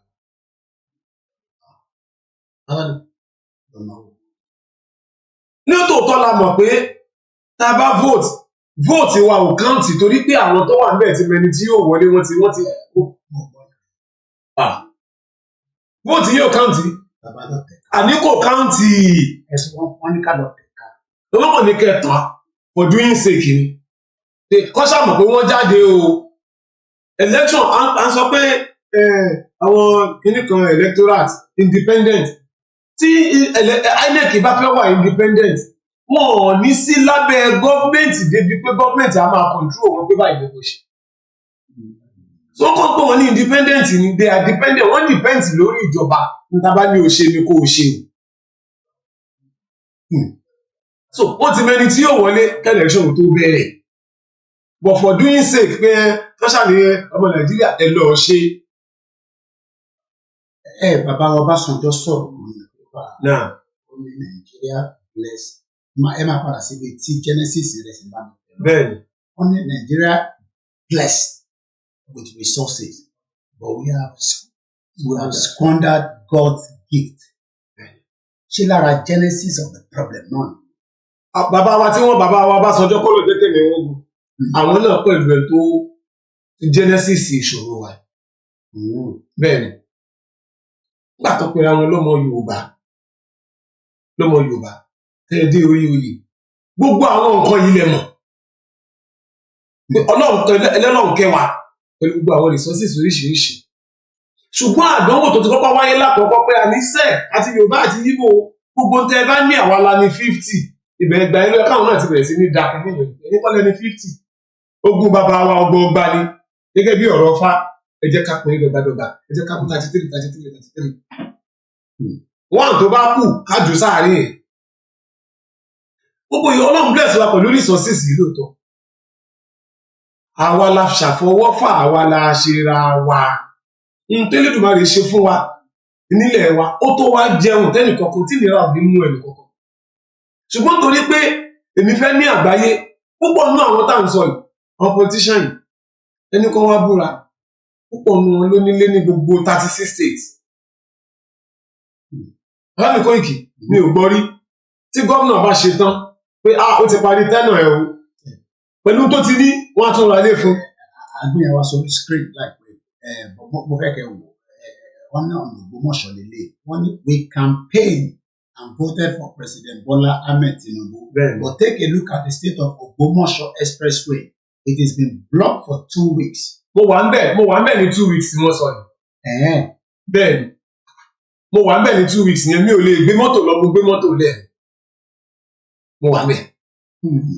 Ṣé ní tẹ́ bá ti ń dé Ọ̀yọ́ àwọn tírélà yẹn tó lọ rẹ́rẹ́rẹ́ báyìí tó bá ti gbé ìgbésẹ̀ díẹ̀ tí mọ́tò kan bá ti takú síbẹ̀ tí ibi tá à ń gbà yìí tí mọ́tò kan bá ti takú síbẹ̀ gbogbo wa ò lè move mọ́ in the next 1 hour àti tó bá tó rí mọ́tò yẹn yọ. Ibi tó wá ń gbà yìí orí bíríìjì kékeré yẹn ihò wà ń bẹ̀ kò tó wà ń bẹ̀ wọ́n wá kó iyẹ̀pẹ̀ sí so téèyàn bá máa gbà á wọ́n ti kó iyẹ̀pẹ̀ sí wọ́n kó àwọn báàgì sìmẹ́ǹtì sí wọ́n kó iyẹ̀pẹ̀ sínú ẹ̀ so tí mọ́tò ní tírélà ṣe ń bọ̀ yìí tóun ò bá gbàbẹ̀ kó kọjá tán tírélà mi ò lè lọ tírélà wa tó lọ rẹ́rẹ́rẹ́ àwọn náà ládìbò fún wọn èmi ò nígbàgbọ́ pàwọn ládìbò wọ́n ti selection ni wọ́n ń ṣe kì í ṣe election wọ́n máa ń sọ lẹ́nu wọn ni bẹ́ẹ̀ vóòtì á wọlé bẹ́ẹ̀ vóòtì á wọlé kò sí gbogbo ọ̀nà yìí tó dáa débẹ̀ láti Ọ̀yọ́ wọ Ògbómọ̀ṣọ́ ìyẹn lè lo wákàtí 4. Ilẹ̀ Yorùbá ó yẹ kó ti ní ìdàgbàsókè ju ibi tó wà lọ.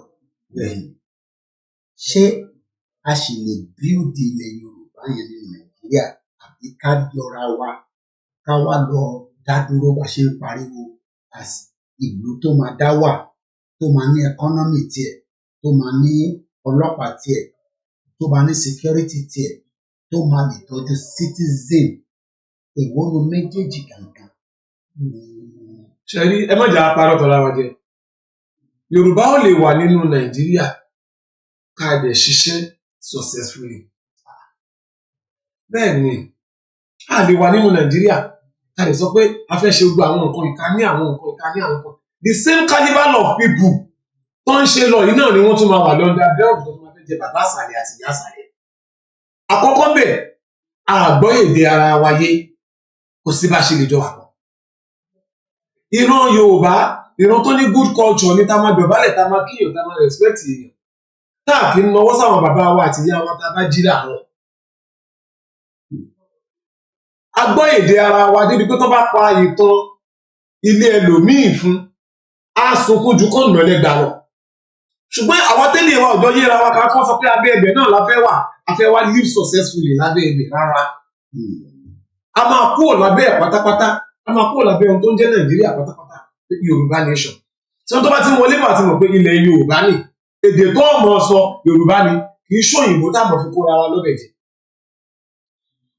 Tíyàn bá wá ń bèrè fún ẹ̀tọ́ èèyàn torí pé n tí mo fẹ́ ká ẹ jẹ́ ká jọ gbọ́ fídíò yìí ká wá padà wá mọ́.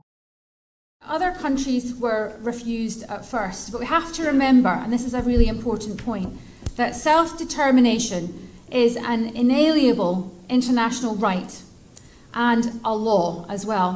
And other countries will recognise Scotland's democratic choice expressed at the ballot box.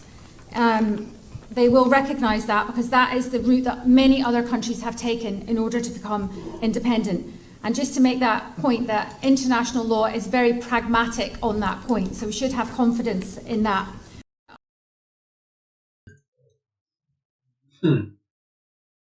Ṣáwa náà ní right. Ẹgbọ́n tó sọ ó ní self-determination is a right lágbàlá yìí. Kí ló ń pè ní self-determination? Kíní yóò hùn nínú. Ilé ìlú lè gbé wa dédé ọ̀la. Ilé ìlú lè ṣe wá lóore. Ilé ìlà lè fi rí ìdùnnú. Ilé ìlà fi lè rí ayọ̀ lọ́kàn wá lè fi balẹ̀. We have the right. Yorùbá ní right. Over 80 million population. Over 80 million.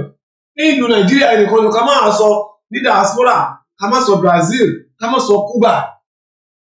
Tí gbogbo àwọn ọmọ Yorùbá kún bẹ̀ tí wọ́n ń dáfá, tí wọ́n ń lọ ṣọ́ọ̀ṣì, tí wọ́n ń lọ mọ́ṣáláṣí, tó dẹ̀ ń sọ èdè Yorùbá wa lẹ́nu. So self-determination is a must for us àwa Yorùbá láti ṣègbèrè fún. Ẹ̀tọ́ wa ni. Ẹ̀tọ́ wa ni. Àmọ́ gẹ́gẹ́ bí ọ̀rọ̀ tí mo sọ, ọ̀pọ̀lọpọ̀ èèyàn mọ̀ pé ẹ̀tọ́ ni, ṣùgbọ́n ta ló ṣe tán láti kú? Nítorí pé ẹni tó bá ti ń sọ gbogbo ọ̀rọ̀ self-determination ní Nàìjíríà ń sìn, ikú ni wọ́n fi ń lè kiri.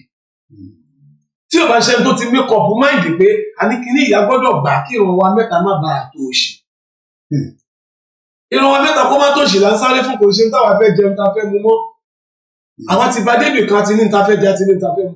Àmọ́ àwọn ọmọ wa tó ń wọ̀ ẹ lọ wo ọ̀pọ̀lọpọ̀ ọmọ yunifásítì ẹ lọ sí Èkó Òdùmọ̀tà ìmí ń taṣọ ìmí ń ta kọ́mú ìmí ń ta kọ́ọ̀bù ìmí ń ta bọ̀bọ̀ graduate ṣé bá ṣe fẹ́ máa bá lọ ni ṣé bá ṣe fẹ́ máa lọ ni wọ́n wá mú nǹkan kékeré wọ́n wá fi tù wá lójú self determination la gbọ́dọ̀ dúró pé àní nǹkan báyìí la fẹ́ mo give kudos fún gbogbo yín tẹ́ wọ ọ̀dọ̀ prime minister lọ ẹ gbà ìwé ní àní ohun tá a fẹ́ ni wọ́n ti ń gbé yẹ̀wò lọ́wọ́lọ́wọ́ yìí.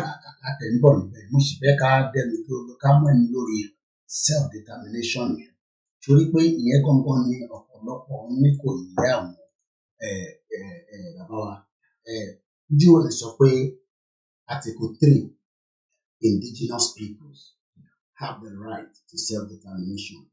By the virtue of that right, they are freely determine their political status, freely pursue their economic and social and cultural development. You know, the town don't represent Walagoja, national àti the assembly in the state. Don't start off the engage wa pé káàtẹ̀jọ́ jókòó kájọ sọ. Ohun tó mú wọn sá ni selfishness. Àwa tó lọ represent wọn ò nífẹ̀ẹ́ wa. Àdéhùn tí wọ́n ṣe fún wa ṣé nígbà tí ta bá ń sọ̀rọ̀ nípa àṣẹṣe àwọn èèyàn máa ń rò pé bóyá ọ̀rọ̀ ẹlẹ́bọ ni iṣẹ́ ẹlẹ́bọ tó wá jẹ́ pé gbà tí wọ́n ń lọ yẹn la gbé oògùn àtẹ̀sù fún wọn pé ẹ fi búra tí mi ń padà bọ̀ létí kìíní kan jáde lórí tó kú ìmí àjọkù wọn ò nífẹ̀ẹ́ wa selfishness another ambition entirely làwọn ní kì í ṣe ọkàn táwa ní ìlú tí ò jẹ́ kó tẹ̀lé wa ní gbogbo kìíní ni wọ́n rí ni wọ́n mọ̀ ṣùgbọ́n wọ́n wò pé ìjẹ́ máa bọ́ lẹ́nu mi o tí bá tẹ̀lé kìíní mi ò ní sí ní position yẹn mọ́ wọn ò lọ ṣiṣẹ́ fún wa wọn ò nífẹ̀ẹ́ ara wa àpò ara wọn ni wọ́n lọ ṣiṣẹ́ fún tábà wá bí ogun papọ̀ ara wọn tó ń lọ ṣiṣẹ́ fún yìí náà oúnjẹ mélòó ló lè jẹ tí kùn ẹ bá ti le ó ti yó ni èèyàn kì í jẹ lórí mo yó wọ́n kọ́lé rẹpẹtẹ yàrá mélòó ló lè sùn ìyẹn mo yóò sọ pé ẹ̀bí pọ̀ lọ́wọ́ àwa tá a jẹ́ olórí ìjọ ẹ̀sìn àwa yìí náà la rí wọn àwa yìí náà là ń ṣàdúrà fún àdé bá wọn sòótọ́ ọ̀rọ̀ pé gbogbo nǹkan pátápátá ló máa tán Ọlọ́run ló máa kù gbogbo wọn ní kinní kan ń kó ọrọ̀ jọ láì bẹni tó máa lò ó ṣùgbọ́n wọn ò nífẹ̀ẹ́ wa ni wọn ò ní sọ orú ẹ̀ wọ́n mọ òdodo wọn ò wá ní jókòó bá tó máa rẹ́ nìkan láàrin wọn tó jókòó tó ń sọ wọn máa yọ sẹ́ àwọn àtúnlọ ní kákọ́ọ̀sì kan lọ́tọ̀ bí báwo láṣẹ bá tẹni tí ó ń gbèjà ọmọ Yorùbá tó ń gbèjà báwo láṣẹ bá tiẹ̀ tẹ̀. I need just about 20 more minutes. I'm ti bá play video yìí ẹ wá bá mi wo video yẹn 2017 video okay àwa mo wá sí the current status ètò ìṣẹ̀lẹ̀ ní Saturday tẹ́yìn náà wà on ground ẹ jẹ́ ká lọ wo video. Impediment to Yoruba development is the impediment to Oodua development. Without Nigeria, we won't be where we are. 1962, we were far ahead of South Korea and North Korea. We were far ahead of China even. We had television before France. We had radio before South Africa. Now look at where we are today. I think it's a shame that even any Yoruba man can be talking about restructuring at this point in time. What are we restructuring? This country that is already shot to pieces? I don't think that's what we want. But they are always talking about giving Nigeria a chance. The patience of Yoruba with Nigeria has come to an end. Ṣé restructure ni ó dá àbẹ́lẹ̀ tí bàbá wa Ìgbòho wa represent Professor ADEBANJI Akintoye? Koiki tẹ bá ń béèrè ìbéèrè mi gbà mí ó máa ń ṣe mí bí kẹ́kọ̀ọ́ gbá yín létí. Kí ló jẹ́ restructuring? Ẹ wo èèyàn sọ̀rọ̀ láti 2017. Tá a bá bí ọmọ ní 2017 yẹn á ti máa rìn á ti máa lọ léèrè òun gan á ti mọ̀ pé kò sí tó ń jẹ́ restructuring. I've said it many times. Láti ìta ṣe ní 2021 mo sọ bẹ́ẹ̀ when there is nothing like restructuring.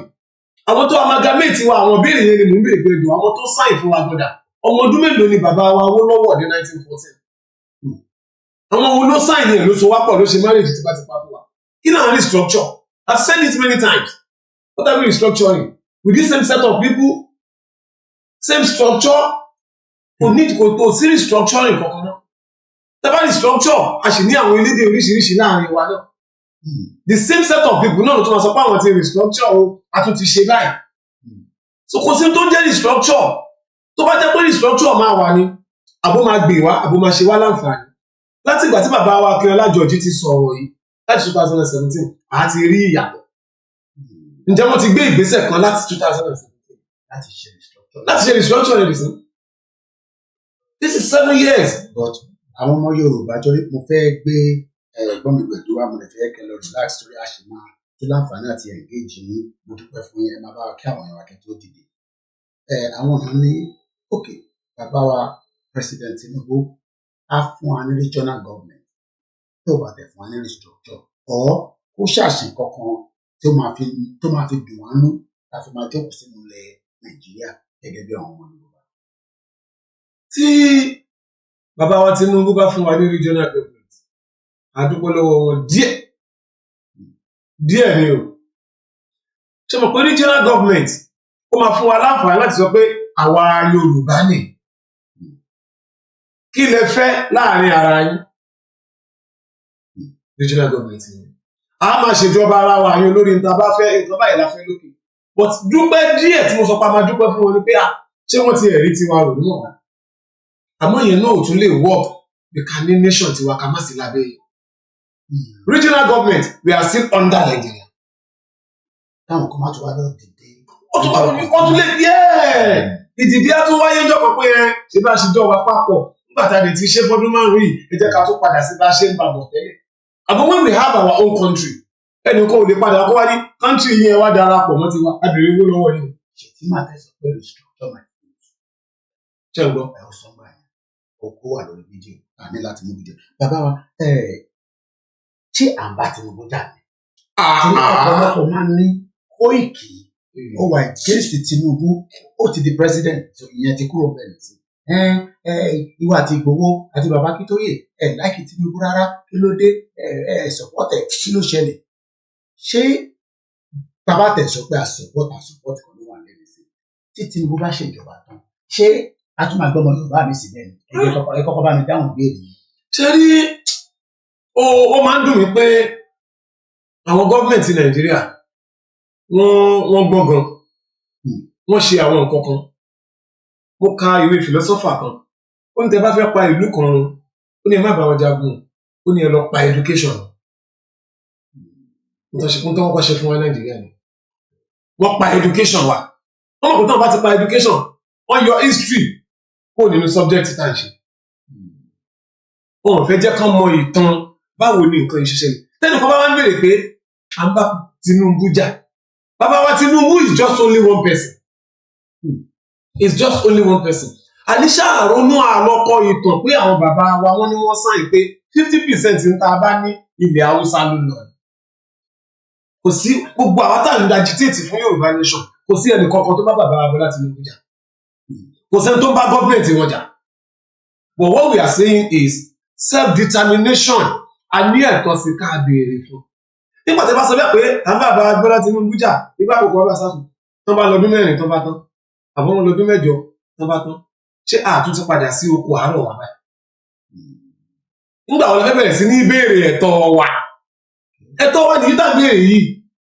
bàbá wa Prof Banji Akintoye wọn kó jẹ́ kẹ́mi wọ́n gùn fún wa wọn bá bàbá wa Bọ́lá Tinubu jà olóyè Sunday Ìgbòho kò bá bàbá wa Bọ́lá Tinubu jà ẹ̀yin tẹ́ ń sọ̀rọ̀ gbogbo ògbà bá bàbá wa Bọ́lá Tinubu jà but à ń sọ fún wọn pé ohun tó ń kàn òun ni self determination ẹ̀tọ́ wa ní láti bẹ̀rẹ̀ fún.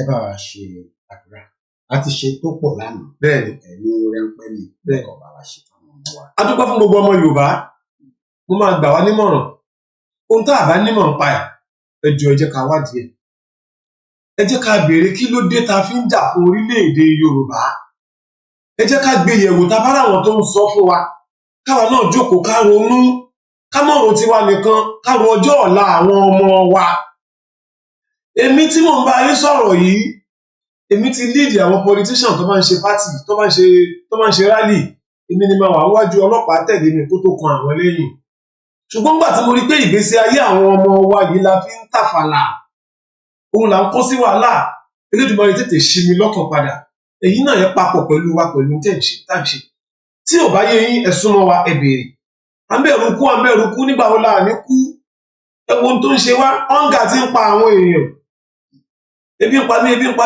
kan náà lébi òkè ń pààyàn ebi ti ń pààyàn o ẹlẹ́dàá wa kò ní gbàbọ̀dé o aburú ayé ò ní ṣe wá o gbogbo ọmọ Yorùbá all over the world ní diaspora ní Nàìjíríà ní kíni ten agitate fún nation tiwa aburú ò ní bá ayé láéláé àwọn bàbá mi máa ń kọrin kan òun ni orin yẹn bàbá mi Olóyè Sunday Igboho nífẹ̀ẹ́ púpọ̀ ó ṣe fún gbogbo ẹ̀yàn ọmọ Yorùbá lẹ́nu wọn dó yí ká apá ò kápá wọn dó yí kó ṣe apá àwọn ò kó ṣe ìlú àwọn táwa táyà wí wọn yí gbogbo wọn pátá wọn lòdù yí ká kànga ìyá ayé pé wọn ó pé wọn pé kàn padà sẹ́yìn àwọn tí ó gbọ́ ṣe lòdì sófin gbogbo yìí tá à ń ṣe yìí gbogbo tó bá ló ń bí òun nú Ọlọ́run Elédùmarè bàbá mi gbẹ̀bí ní kí n yé ṣe pé púpọ̀ báwa rọ̀ wọ́n lọ́kọ̀ kó ṣí etí wọn kó ṣí inú wọn kán lè ronú kán lè mọ̀ pé tá à ń ṣe ohun tó dáa ni agbára Elédùmarè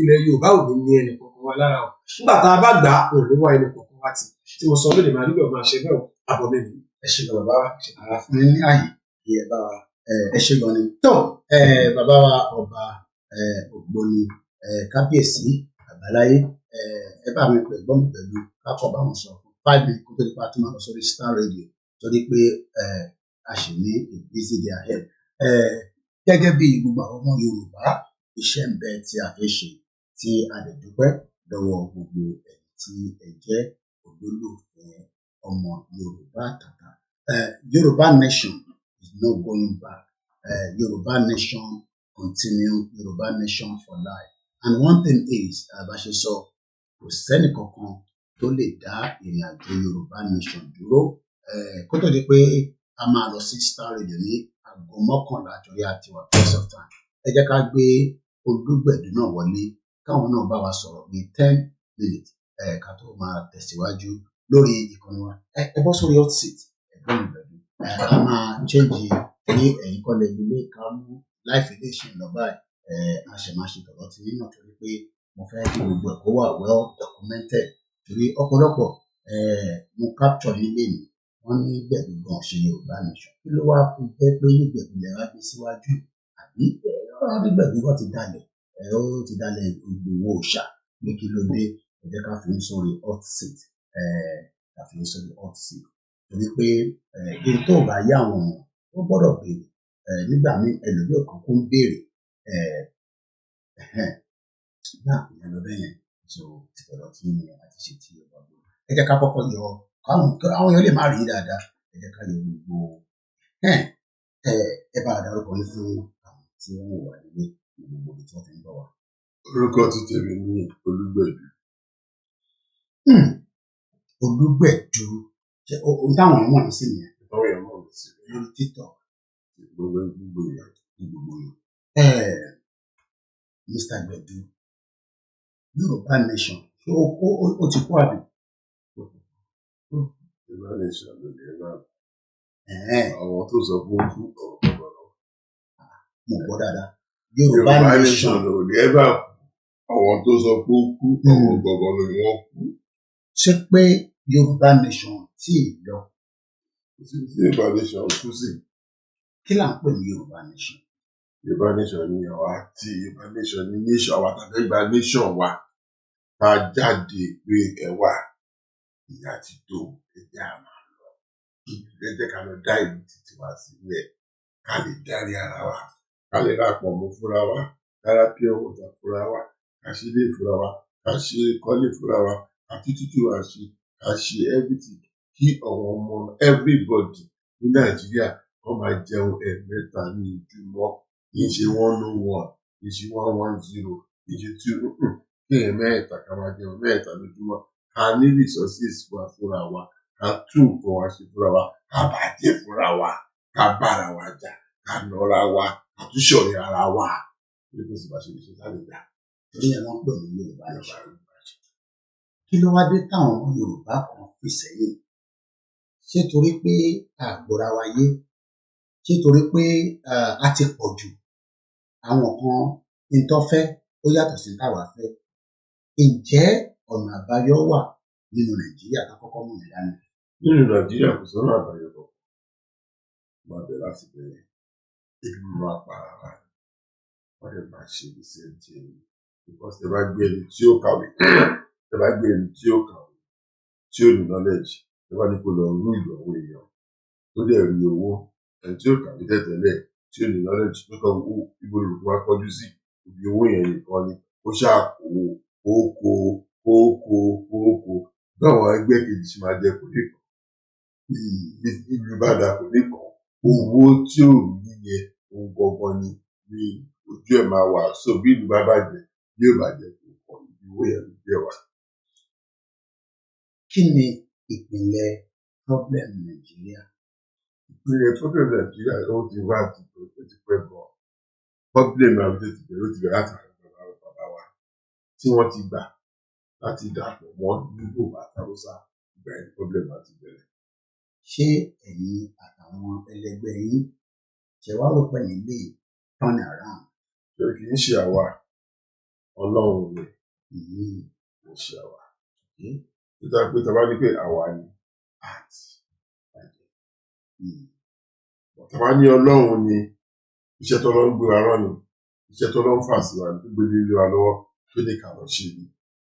Bàbá lájọ́ tá ti bẹ̀rẹ̀ Yorùbá nation mi ò rò pé mo rí 1,000 ní ẹ̀sìn.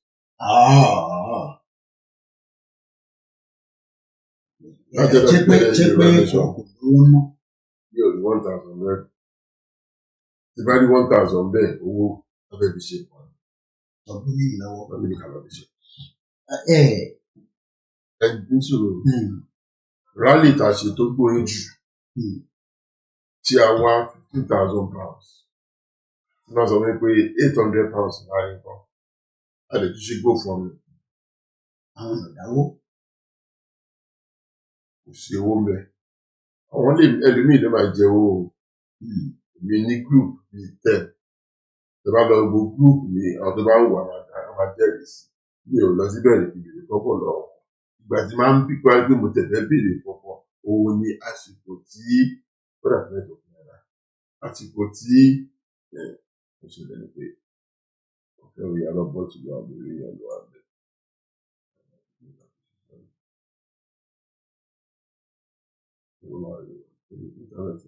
Okay, working on that.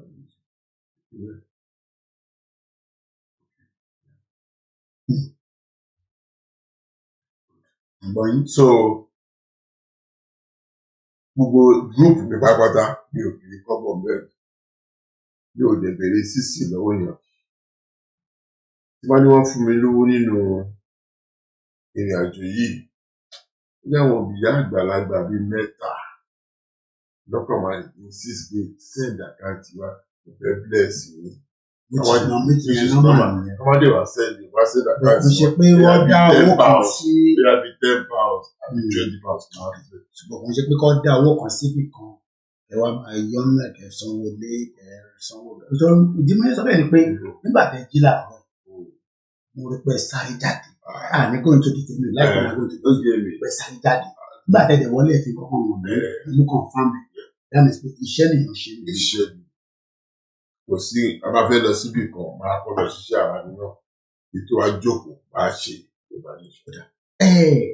Kò ní dáa tó má rò pé bóyá torí àjọṣepọ̀ wa.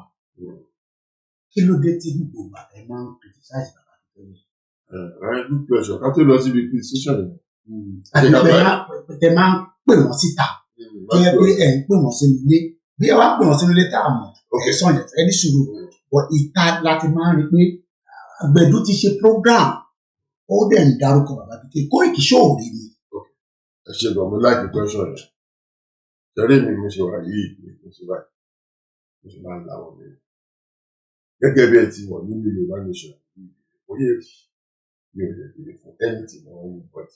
My first ma fi lọ sí meeting kan tẹ́lẹ̀ rí mi tí mo lè jókòó síbẹ̀ pẹ̀lú Yorùbá wọ̀ mí ọ̀rẹ́ mi àti wọn báyìí dẹ̀ nítorí pé èmi mo focus lórí Yorùbá mi ò focus lórí Ìgbòho bàbá Ìgbòho mi ò focus lórí bàbá Akintoye mo focus lórí Yorùbá nǹkan tí mo dẹ̀ máa ṣe tí ó máa di pé èyí lè fi gbóyà fún wọn tó ń fọ́lò mi ò fi ṣe.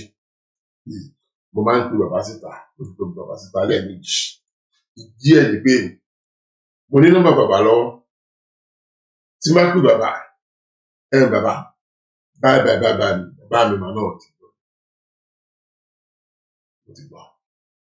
Màá lo mi lè lọ sí ìlú big district, màá lo last rally last week. Mo ti béèrè fún rally for the past 2 years.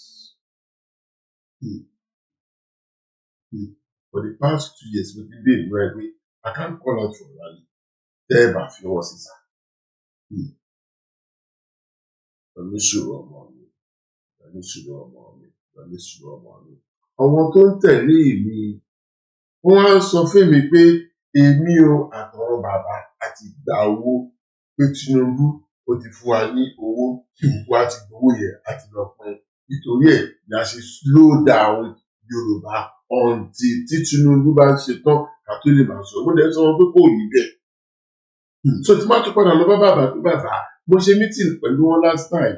Wọ́n promise me pé okay, I'll get back to you. But nothing happened.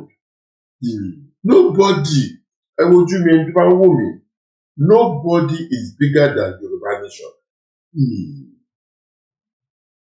We will call you at any seconds when we see you doing wrong.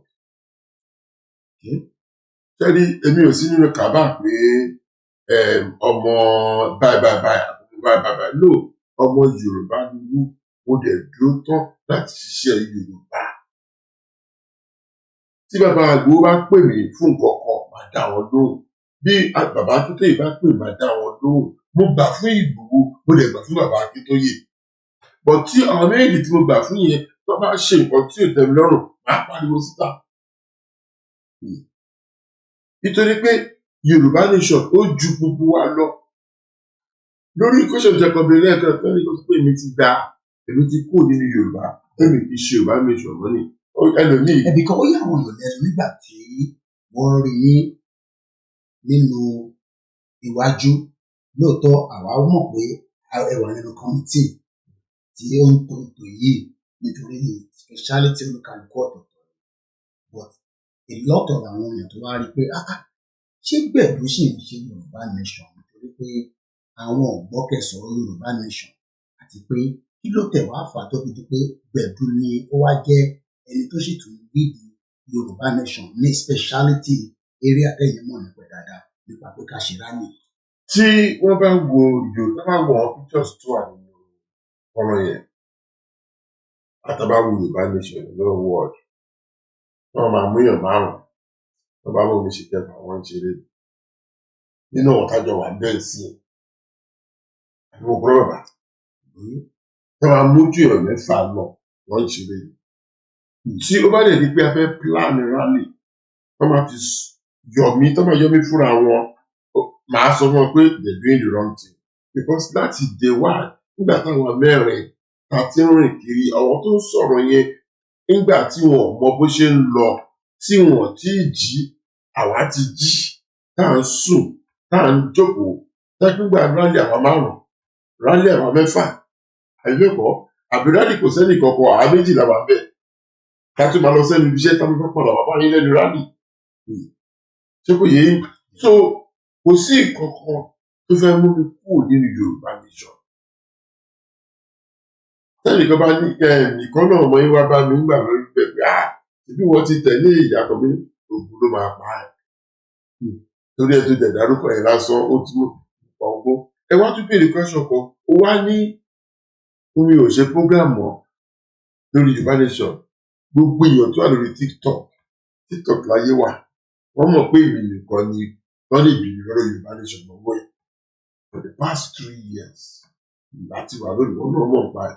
Ẹ pé lórí TikTok yẹn ọmọ èèyàn máa kú bẹ́ẹ̀ ni mo dẹ̀ welcome everybody. Ó bá jẹ́ PDP, ó bá jẹ́ APC, àgbẹ̀ ẹwà àti náà wọ́n tó máa fi ṣọ̀pọ̀ ẹgbàá mọ̀ ẹ́ bẹ́ẹ̀ lórí TikTok mi. Lórí olúgbẹ̀rẹ̀ TikTok mi.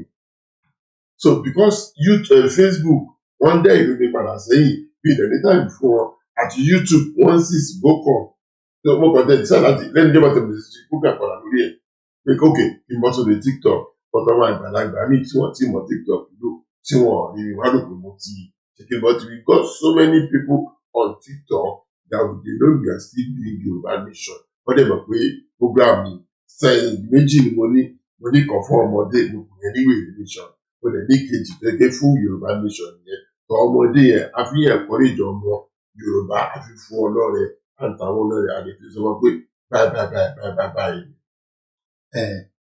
Because of our time.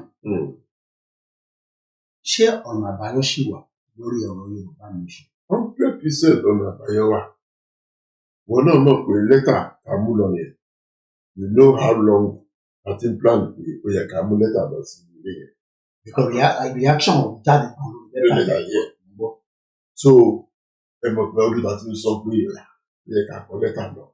But Ọlọ́run tó ń ṣe ògbó ẹ̀ àtọ́lọ́run tó máa ṣe ó rántí ní 2 years ago pàtàkì rálì mo kọ́ ọ lọ ẹ pé wá já gbé bàbá wa Ìgbòho wá sórí rálì ìtàṣe tó tẹ̀ tí ìrọ̀pọ̀ bọ̀ pé já gbé wọn wá ó sọ fún mi pé ó ti gbọ́ but èrò pọ̀ gbọ́nú yẹn but Ọlọ́run ò jẹ́ kí because Ọlọ́run ló tò kò jẹ́ kí bàbá Ìgbòho wá gbá ẹ̀ eléyìí táwa ṣe tẹ́rù pọ̀ púpọ̀ tẹ́pẹ́ ìdajì ló ta nígbà yẹn la rí nílé tó wá jẹ́ pé ó wá tọ̀ mọ́lẹ̀ sí gbogbo ayé because ìgbà yẹn lọ́wọ́ wá fi sọ àlọ́kàn pé kí bàbá bá agbódẹ́ta lọ fún ẹni báyìí.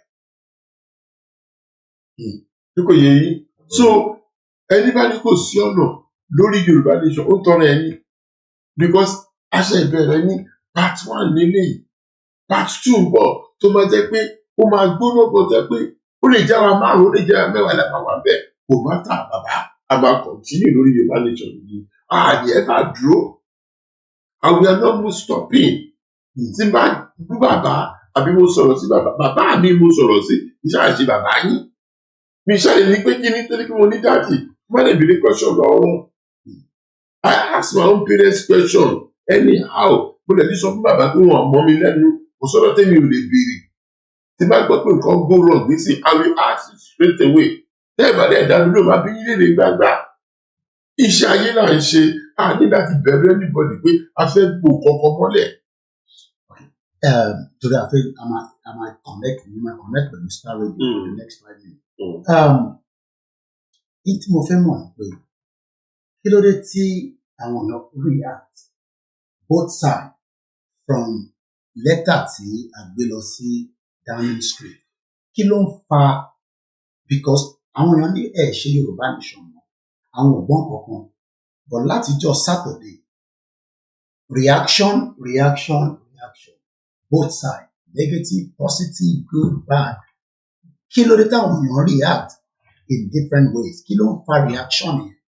Yeah, wọ́n react because wọ́n mọ̀ pé ilé agbára la gbé lẹ́tà lọ wọ́n mọ̀ pé ibi tá a mú lẹ́tà lọ yẹn ọ̀wọ́ yẹn máa bèrè question wọ́n mọ̀ pé máa lọ gbé sí àárín ọwọ́ kì í ṣe ibi tí ẹ̀ máa mú lẹ́tà lọ tẹ́nìkan máa mú lẹ́tà tó máa jù sẹ́gbẹ̀ẹ́ kan wọ́n mọ̀ pé lẹ́tà yẹn wọ́n máa debate lé lórí wọ́n mọ̀ pé lẹ́tà yẹn wọ́n máa jù sí àárín wọn do you know pé nígbà tá à ń lọ sí ibẹ̀ yẹn Nigerian government try láti block every movement wa nítorí ẹ̀ lọ ṣe wá help wa torí wọ́n try láti block every movement lọ ṣe help wa ní internet ṣì wà open torí normally tí a bá rí nǹkan bẹ́ẹ̀ yẹn bẹ́ẹ̀ kọ́ block waves kí hashtag bá máa ṣiṣẹ́ wọ́n ti gbẹ̀tọ́ ni pé ọmọlúwàbí ni wá pé à ń ṣe jàgídíjà kan lọ́ọ̀fù release waves ní lẹ́tà yìí ṣe wá ń dá wàhálà lẹ̀ fún wọn because the letter goes to everyone by ọ̀làǹsì wọn máa pín lẹ́tà yìí nínú parliament street gbogbo wọn máa ka lẹ́tà yìí wọ́n máa ti kà á tán then wọ́n wá pe meeting wọ́n wá sermon ẹnìkan láti Nàìjíríà president yìí pé kó wá dáhùn sí pé ṣé lóòótọ́ ni ọkọ̀ ọkọ̀ sí lẹ́tà tó dáa àdéjọ́ kan tó wà ní lẹ́tà yìí fún wọn ìkọ̀tọ̀ fẹ́ mọ̀ bàbá àjọ mọ̀.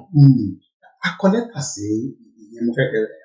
sí Tinubu ní president Nàìjíríà ní April kò dára nínú. Lẹ́tà ọtí yóò ṣì wà lójú ọ̀rọ̀ wà lóko àwọn drop lẹ́tà fún ó wà nínú post yẹ wà nínú àwọn lẹ́tà tó wà ní òbí tẹ́ bá wọlé àwọn lẹ́tà máa wà lẹ́lẹ́ lẹ́tà wà tó wà lẹ́lẹ́. Kó tó di pé ẹ máa dìde lórí hot seat Manchester làwà yìí ọmọ Yorùbá pọ̀ káàkiri gbogbo àgbáyé kí ni ẹ̀yin máa sọ fún àwọn ọmọ Yorùbá tó wà ní gbogbo point àwa tó dáhùn kan ṣe sọ pé ẹgbẹ́ policy kan ló gbọ́dọ̀ work kíní kan ló gbọ́dọ̀ ṣẹlẹ̀ kí Nàìjíríà máa fi ṣiṣẹ́ kílẹ̀ yìí máa. Kò sí policy kankan tó máa work, kò sí ẹgbẹ́ kankan tó máa dúró pé òun lè ṣe kí Nàìjíríà ṣiṣẹ́. Wọ́n Yorùbá tó bá ti mọ̀ pé Yorùbá yẹn kò lè fẹ́ kí Yorùbá work. Yorùbá yẹn kí ni ẹgbẹ́ tẹ bá wù fẹ́ wà kí ẹ dàpọ̀ kí gbogbo ń jẹ ọkàn ẹ bá wà lẹ́gbẹ́ ìmọ́lẹ̀ ẹ wà lẹ́gbẹ́ ṣúkúrú abẹ́ ẹlẹ́gbẹ́ kíní kan ẹ bí ìbìkan náà ní gbogbo wa lọ. Tó bá dẹ̀ ń ṣẹgbẹ́ tó bá mọ̀ pé ẹgbẹ́ yìí ò fi ẹ stay aside contribute to the movement Yorùbá. Lórí ohun ti di pé ẹgbẹ́ ti pọ̀ gan àdẹgbẹ́ ẹ lọ́fẹ̀ẹ́ fi dá wàhálà lẹ̀ torí lẹ́tà tá a mú lọ yẹn wọ́n máa fẹ́ fi dá ogún lẹ̀ fún wa. Àwọn ẹgbẹ́ ẹ lọ́dẹ̀ máa lò ṣe mọ̀ fún àwọn olóṣèlú wa wọ́n máa wọ náà ẹgbẹ́ yẹn wọ́n máa dààmú ẹni láti gbà táwọn ṣe rálì tọ́wọ́ kan sọ pé wọ́n ti gbé wọn ọkọ ọlọ́pàá ti gbé anybody ọlọ́pàá ti ọlọ́pàá lẹ́nu náà wájú tọ́wọ́ lọ sọ fún ọkọ̀ ọlọ́pàá ti gbé wọn iṣẹ́ àwọn wọn nìyẹn. tó tá bá ti ṣe Yorùbá ìṣọ̀kan gbàgbé forget about your groups ìṣọ̀kan because you see the lot nítorí mi ṣe sínú ẹgbẹ́ kankan because ọ̀nà sẹ́gbẹ́ mi bá bí ìjà èmi dẹ̀ ní kò pẹ́ mi ẹlòmíì dá ẹgbẹ́ lẹ̀ ṣe ló ń búlì gbogbo ọmọ inú ẹgbẹ́ àti rí ẹ̀mí sọ́yì tó ń búlì ọmọ inú ẹgbẹ́ so gbogbo yẹn we don't need it ẹ jẹ́ ká ṣe ìṣọ̀kan ká ṣe wọ́n Yorùbá lọ tẹ́yìn bá rò pé gbẹ̀dúró sí ní Yorùbá nation mọ́ ẹ tó sọ bẹ́ẹ̀ fún yẹn ti ya wẹrẹ o àwa mi ìsílẹ̀ ẹgbẹ́ kọ̀ọ̀kan bọ́ ní Yorùbá nation yẹn a máa dúró yín ó dẹ̀ fi ṣí yín tí àwọn olórí wa bá ṣe nǹkan tí ò dáa mi ò ní fi bo èmi ò sọ because tí ìbá ṣe nǹkan tí mo ṣe rálì ìgbà wáyé 2 years mo ti ń béèrè fún rálì ìkọ́nù ọmọ yín náà lójú bọ́ta gbẹ̀dú ń bínú torí wọn rálì tá máa ti torí pé tá máa ti pè rálì owó tá máa ti fún àfi ti tiẹ̀ sápò èrè là ń lọ rálì owó tá a rí tó pọ̀ jù ní £800 ìta ṣe tó kọjá yìí £500 àwọn ọ̀tá jẹ́ ń kó fún àwọn onílù wa ní àdèmàrà díríǹkì lẹ́yìn ìgbà tó bá fún ọ lówó tán wọ́n tún máa owó kí ló máa bì lọ́mù wọ́n ní kí n ra drink owó ara mi láti fi ra drink fún wọn. ẹ ṣe gan ni bàbá wa Olúgbẹ̀dú ẹ ṣe gan ni tí ẹ darapọ̀ mọ́ wa lórí ẹ ṣe gan ni. tó a máa gbé ètò ìwálẹ̀ a máa connect pẹ̀lú our next broadcast which is on the Star Radio Network ó kí gbogbo ẹ̀yin ọmọ Yorùbá tí ẹ darapọ̀ mọ́ wa on this particular day of the event tí ó ṣe lọ ní Manchester ẹ ṣe gan ni. As you all know, we will bring this down. It's just about 2 minutes, and then that means we would be saying thank you so much to everyone that have joined us. It's 2 hours, and we hope that you've enjoyed and you've learned something, and we are also grateful to have you. So we will end this, and then we will come back, when we bring the Star Radio in the next couple of minutes. Yoruba Nation is the final solution. Yoruba Nation is the only solution. Yoruba Nation is the answer to all our problems. My name is Oluwole Koiki, and I'll say good morning, good afternoon for joining us today on this particular day, the 15th October 2024. And I say bye for now.